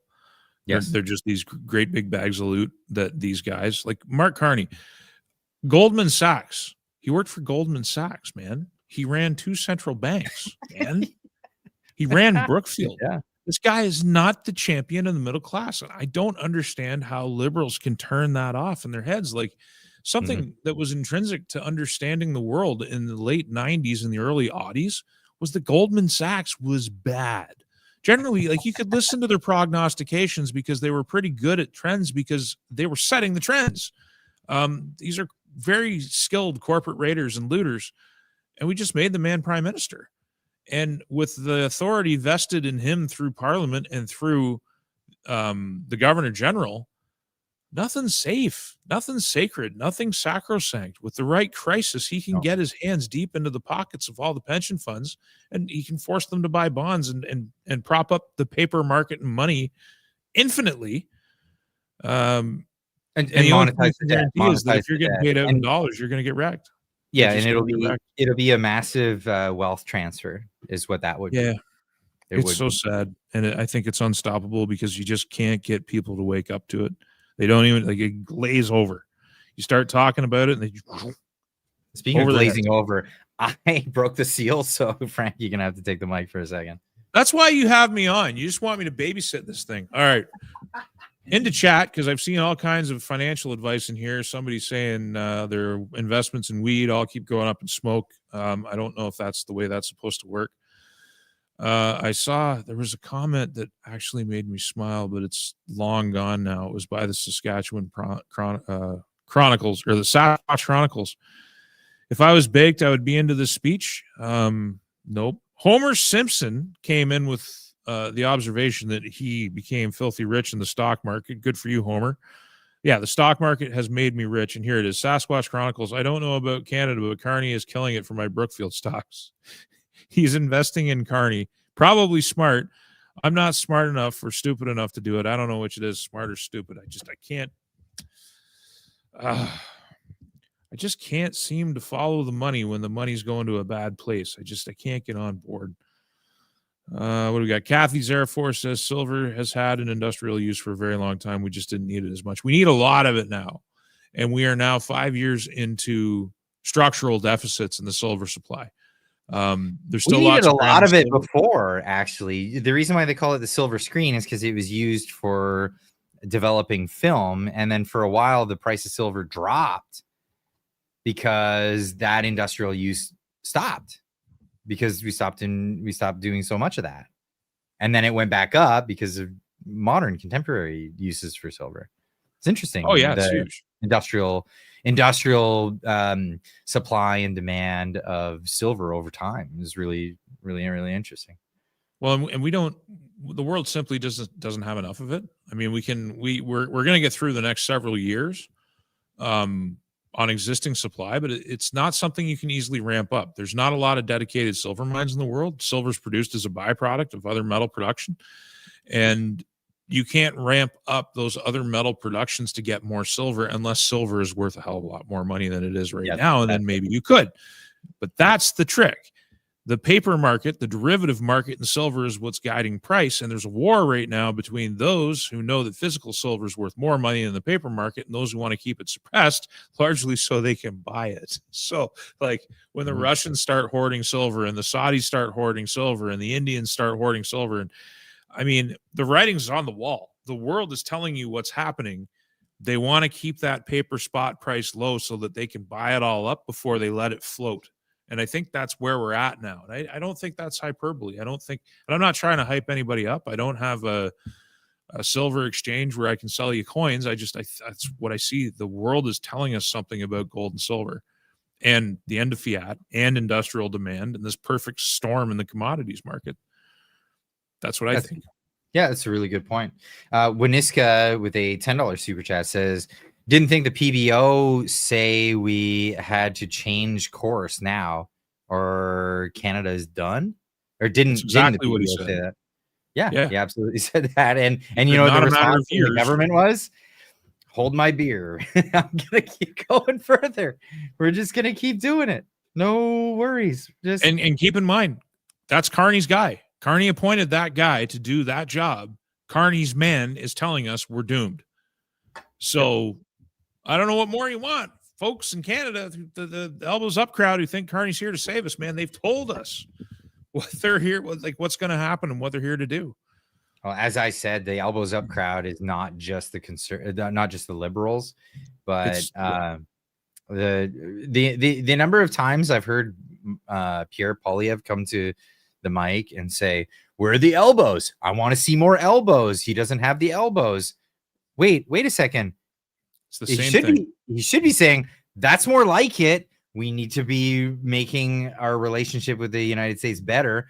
I'd probably do a better job of it, but at least he's going in the right direction. You know what I mean? Like, say something like, but he's got to say, like, no, we need to be more adversarial. What? No. Because, and I know that this is why his advisors are telling him something very true. Canada hates Donald Trump, and they're correct. But their approach to the problem isn't the right one. It's weak. It's not the courageous one. It's not to tell the truth. It's, we would be more adversarial to Trump than Carney. And meanwhile, the big red machine has successfully labeled Pierre Poilievre MAGA North, which I tweeted it today. I'm just like, he's so far from MAGA. There's nothing MAGA about Pierre, but the lie works. People believe it. And it's not if just he was Twitter. more MAGA, he would get a lot more support from this guy. Let's just say that. For sure. Like, he doesn't even have to be MAGA. He just has to be Canada's being unreasonable when it comes to the United States. We really need to tone the rhetoric down and get back to the table and get busy making money. I mean, people want to feed their families. They want to be able to afford food. So that's what we're going to do, because the Americans, that's the bag of capital. The script writes itself. I don't know. Trade war. What the hell is that? That is not a conservative position. No, it's in my estimate. Anyway, being pro-trade war, like, forget it. And any value there was for supporting the CPC in the last election, I said this on my channel, the value came from domestic policy positions like dealing with bail reform or, some other miscellaneous things domestically. And the ability, I didn't believe that they would come down so hard on free speech so that guys like me wouldn't be put out of business because we say the wrong things. And the Conservative Party hasn't been tried in 10 years. So even if you believe that Canada's doomed, you kind of have to give them a spin at the wheel and see what they do with it. But at the end of the day, if they're doing the same elbows up nonsense, they don't call it elbows up, right? Conservatives have always reminded me of that. They're like, well, we don't use that term elbows up. It's like, yeah, but you kind of just want more elbows. You kind of just want to be more adversarial. Like, you're not really offering a choice here. You're saying that we will do it better. We will destroy relationship better than the liberals. that's not a good message. That's not good for Canada. Like there's no vision at the political level, except, again, I give a shout out to Smith and Moe, who are at least smart enough to straddle the fence. The problem is they're straddling the fence and they keep moving forward, and the pickets are hitting them right in the box and the balls the entire way. Like, you got to pick one side or the other. Like, we can't, like, I hate this. I hate this. We're in this purgatory where it's like we're playing with Ottawa and we're playing with Washington, but our livelihoods are on the line and the money comes. We trade north-south. We don't trade east-west. And that reality, we got to get advancing that, and soon, because we don't have a lot of time here. Like, we don't have a lot of time. We're not even good at we have trading. a couple quarters left. It's awful. User this number with a $2 super chat says, here's some real money, not that Monopoly money. Well, thank you for the $2 of... Is that $2 American? Is that $2 American dollars? Money. What's that worth now? $40 Canadian? Something like that. Phoenix Zen for 2 says, Clyde, have you gone over to the dark side? Because I'm doing the dark theme thing. So I just got a new dark theme browser extension because my old one crapped out. That's what they do every once in a while. Google, or what is it? Google Chrome is like, yeah, we don't like that extension anymore. And then you got to get a new one, and then it does this stuff. I'm still using Firefox over here, and I got to get away from it because they are getting more and more commie all the time. Fair enough. The foundation now has like a Chinese red star as their symbol, the Mozilla Foundation. I got to get away from it. Yeah, no thanks. No. Phoenix Zen with another one for 5 that I can't read. Frank, take it away. Oh, yeah, you got it. What do you guys foresee could become a currency in Canada's future other than precious metals? The United States dollar. US dollar, some other type of currency. Otherwise, it's going to be fiat. It's going to be diminishing inflationary fiat. But what's already in circulation? The US dollar. What's widely used at the banks? What do Canadian banks accept as currency already? The US dollar. The US dollar. How many? A lot of that depends on how many other places have dollarized around the world just because it's the most convenient thing to go to. It's going to depend on what kind of leadership we have too. Like, we have really stupid leadership right now that's looking to Europe and Asia for wisdom. And if they dominate the pound or the euro, I don't even have a guess. I don't even care because none of it's going to be worth anything. If we go to the euro, then it's like, all right, well, I guess the Greeks get all of our money for their social programs. Isn't that how that goes? Anyway. Gary McDonald says, well, squirrel pelts. That's the answer. That's the new currency, Gary McDonald, squirrel pelts. Yeah. Sasquatch Chronicles for 10 says, how long will it take before Canada is dissolved? I paid more so Clyde could see it since the low dollar chats. He claims he cannot read. Just joking, Clyde. Well played. I like that. That's hilarious. Stop being cheap. I like the contrast. And the $2 super chats. It just works. Perfect. How long will it take? There's no saying. I have no idea. Free Alberta for $13.99 with a good contrast where I can read. Thank you so much. Says, if we separate, the government of Canada still controls the terms of separation. You have to have a pension plan, etc. I will not live under the terms of Canada. Free Alberta. So what? The government of Canada still controls the terms of separation? No, they don't. That's not. No. It's that's like saying if a battered wife leaves her husband, he can only leave under the terms of the abusive husband. It's like, no, she's already out of the house. You could go to court and try to fight it and do whatever, but she's already living her new life while you're having your hissy fit and going to arraignments. That's really all that is. Like, you can't really hold them down you can only come after them ipso facto, after the fact, that kind of thing. What's your take on that? Ipso facto. Whenever I hear the term ipso facto, I just think of Jim Leahy from the Trailer Park Boys for some reason. Ipso facto, Ricky. It's just a line. It's just a random line. It's stuck with me all these years. Ipso facto, Ricky. Fair enough. Fair enough. Yeah, the dissolution of Canada. It's when the moment comes, and I think if people read history, they'll understand that when the time comes and the historic moment arrives, no one's asking permission anymore. Things just get done. And a lot of the governments that are on Earth right now were not started or constituted legally. Like the fall of the Soviet Union wasn't legal. The American Revolution wasn't legal. It was very illegal. And they just went ahead and did it. And eventually the British made it legal by recognizing that it was a fait accompli. Quebec isn't legally construed as part of Canada. They're just here, kind of hanging out, didn't really sign on, getting all these benefits, but they never really signed on to Confederation. When things change, they change. Legault's out there. He's writing like a new constitution that doesn't even involve Canada and all this other stuff. Yeah, they're toying with it. Whatever. Well, and that's the problem when people lose trust in their society, in their money, in their institutions. When they lose trust, people will fill that vacuum and create new institutions with new ideas and new forms of money and new relationships, because the center has broken away. And I believe that people will always organize into hierarchies, because that's what we've always done. And so if a hierarchy is not serving the interests of the people, we'll just organize into another one. And when everybody's starving and nobody can afford to live, and you can't buy a house and you can't live in a house because even though there's housing availability, you can't, when everything is so fundamentally broken, stuff will just happen and you won't be asking permission.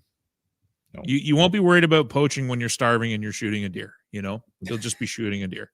Making food. MC23 with $20 super chat says, great show. Don't let the media divide us. Well, they're doing a hell of a job at that.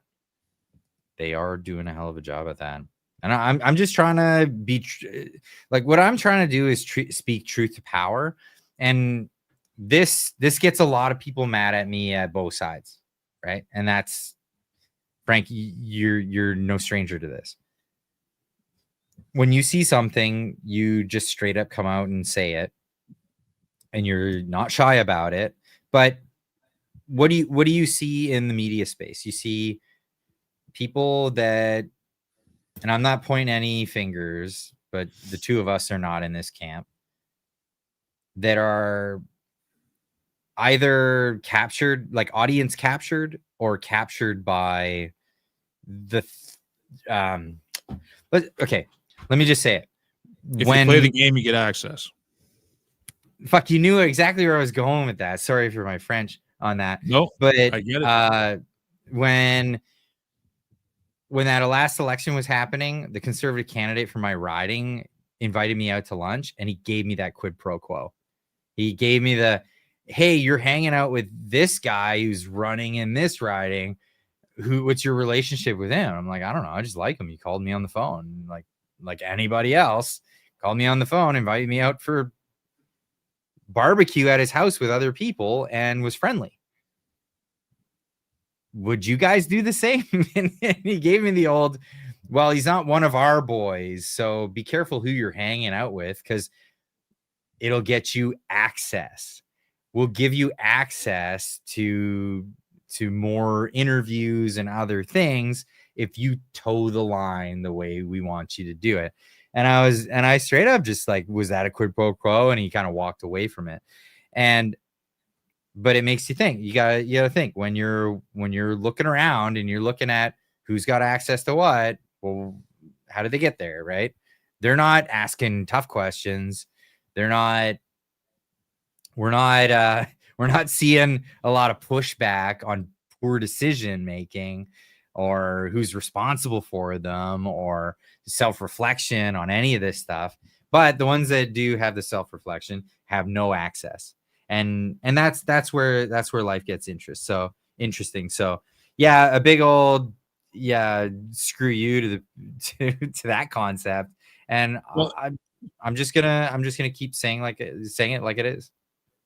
I think people misunderstand, or maybe people say the term independent media a lot, but there's a lot of people that think they're into independent media that aren't independent. Being independent, and this is one of the things I love about the United States, is that you have your Democrats and you have your Republicans, and then you have this great big chunk in the center, the biggest chunk, and that's the independents. And the polling companies and your politicians and the media care about the independents. And there's this thriving independent media business of podcasters who are willing to take shots at Trump and willing to take shots at the Democrats at the same time when it's appropriate for them to do so. In Canada, man, it's like 40% of what's out there is liberal. 40% of what's out there in the independent space is in the tank for the Conservative Party. They play the game so that they get the access. They play the game so that they get the following. And if you want to really be independent, here's the solace. I mean, you're going to have a higher quality audience. And I'm not trying to denigrate the audiences of other people. What I'm saying is that the non-independents are going to be watching your content and then figuring out how it fits into their model of doing things within the matrix of the political system. Like I find it easier to just come on here and say what's on my mind. But I know that I'm never going to get an interview. Like I knew in the last election, there was Poilievre came to Saskatoon, and I thought about going down. And this is like the closest I'll come to compromising on my positions. I said to myself, if I go down there and I find I'm on a blacklist and I'm not allowed in the door, which is a very real possibility. I'm not saying that because I'm some special guy, but I've done some stuff since 2018 that I may be on a blacklist. And if I go down there and they kick me out, I'm going to have to talk about it. I'll have to talk about it. So the only way to avoid that is to just not go down there. And so I didn't go down because I didn't want to find out. And that's, that still bugs me that I did it that way, but it's like, I could spend $100 on gas going down there, or I could just keep my money and let them have a stupid political rally that I don't care about anyway. Like, I'm never going to have access, and you don't need to be careful. You've already made your choices. You ain't going to get the access either. But the cool thing is you'll get to say all the cool stuff. You'll get to say things that everybody else can't say, that they wish they could say. They wish they could do it. They wish they had the courage to. But what's crazy for me is to see it play out in real time. Because like, let's be honest, I was one of the biggest YouTubers during the election, during that election cycle. And after that election cycle finished, all the big YouTubers got a personal phone call from the man himself, except two of us. And the two of us that didn't get the phone call were the two that commented that the strategy was not good, even though supporting. And that was me and Jasper Sunshine. Isn't that something? That's something. So everybody else that was like a sycophant or bent their morals to say, yeah, okay, I'm with that. That they all got that personal phone call. Well, I'm sure you saw the recording. It was probably a few weeks ago now. It all blends together, but it was a Conservative Party. Can't remember his position, but he wasn't far below Pierre Poilievre, calling up that student that was trying to organize a tri-university club for conservatives. And the guy basically called them up, and they had the foresight to record it and said, we can't tell you what to do, but what you're doing isn't sanctioned by the Conservative Party. And if you do it, you're never going to have a future with the party. We're not telling you what to do. We got our iron fist and a velvet glove, but, make your own decisions. And my advice in that, like, once you get that phone call, you're already screwed. You're already on a list. So even if you comply, it's never going to be the same for you again, unless you it doesn't even matter. I've been in politics. I went to conventions. I worked intimately with it all. And if you are keeping friends in politics, you're probably doing something wrong with your life. The only way to keep friends in politics is to really put your own values on the back burner and just go along to get along. So I'm friendless in politics. I'm going to stay that way. Well, I have a lot of acquaintances, let's just say, but like I'm not going to stop speaking the truth. And you know, sometimes it makes me unpopular, and that's just a burden I'll live with. That's just the way it is. And if I'm wrong, I'll admit that I'm wrong as well. So, you know, I'll just say it as I see it. That's how it goes. And if I've got inside baseball, I'll let you know. I'll absolutely let you know. Well, I got in a little trouble here a second ago because Phoenix Zen said I missed one of her super chats. I think I found it. She, for $10, said usury is pure evil, in my opinion. Changed my mind. It's the cause of the entire Western world's problems. I would love to change your mind, but that topic is very, very long. And perhaps we'll hit that on another live stream, because I think the idea of usury comes from a misunderstanding of where interest rates even come from. And usury was brought about at a time where people didn't understand this. We didn't have a good grasp or understanding of the theories of money and credit. Ludwig von Mises wrote the theory of money and credit. It's a standalone book. You can get that book. It's by Ludwig von Mises. You're probably available on Amazon, or you can listen to it wherever you listen to books. I recommend listening to it.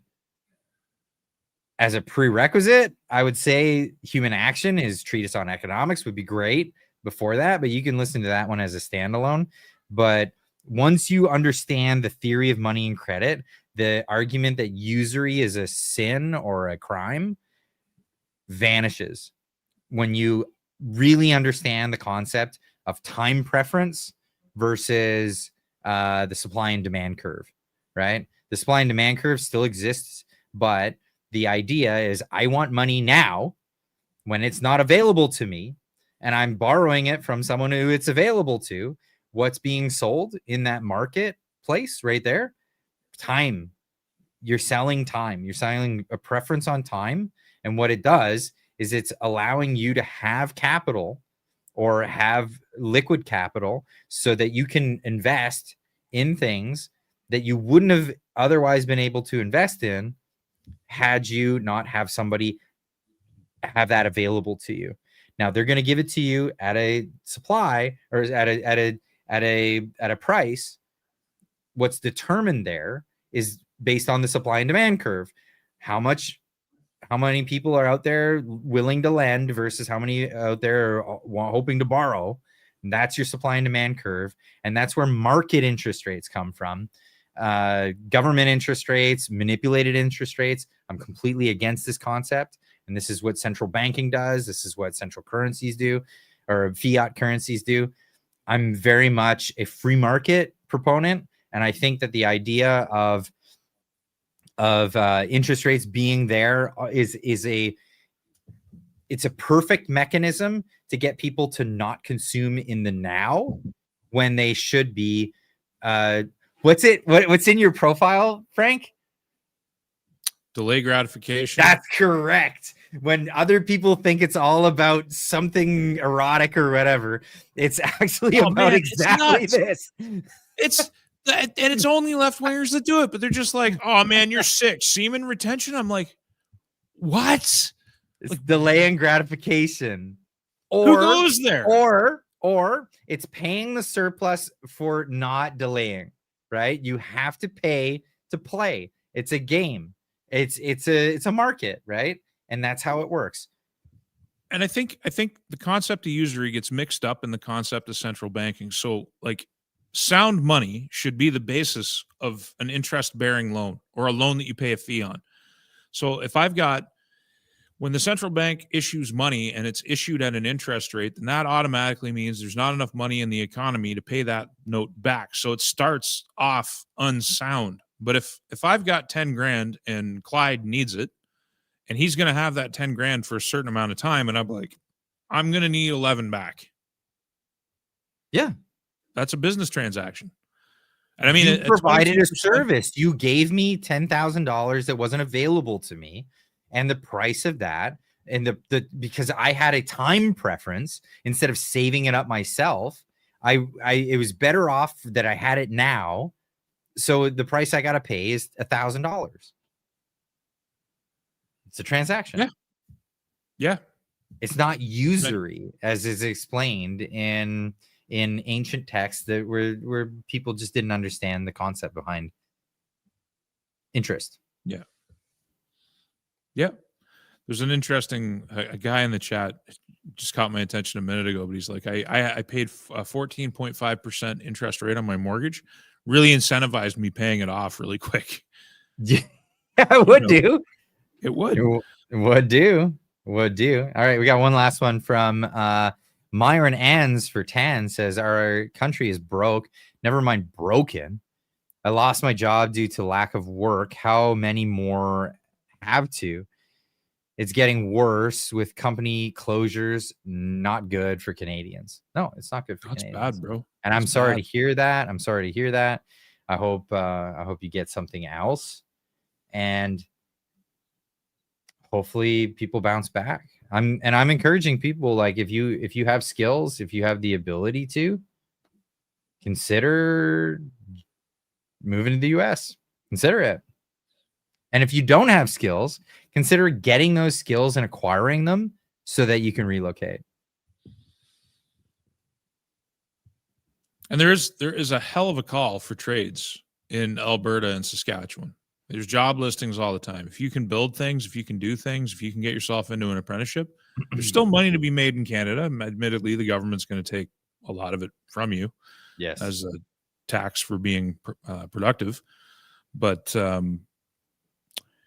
you know, trying to look at it, I'm like, if I'm going to move from somewhere like where I'm at to somewhere, am I going to choose Saskatchewan or am I going to choose, I don't know, Florida? You know what I mean? Like, yeah.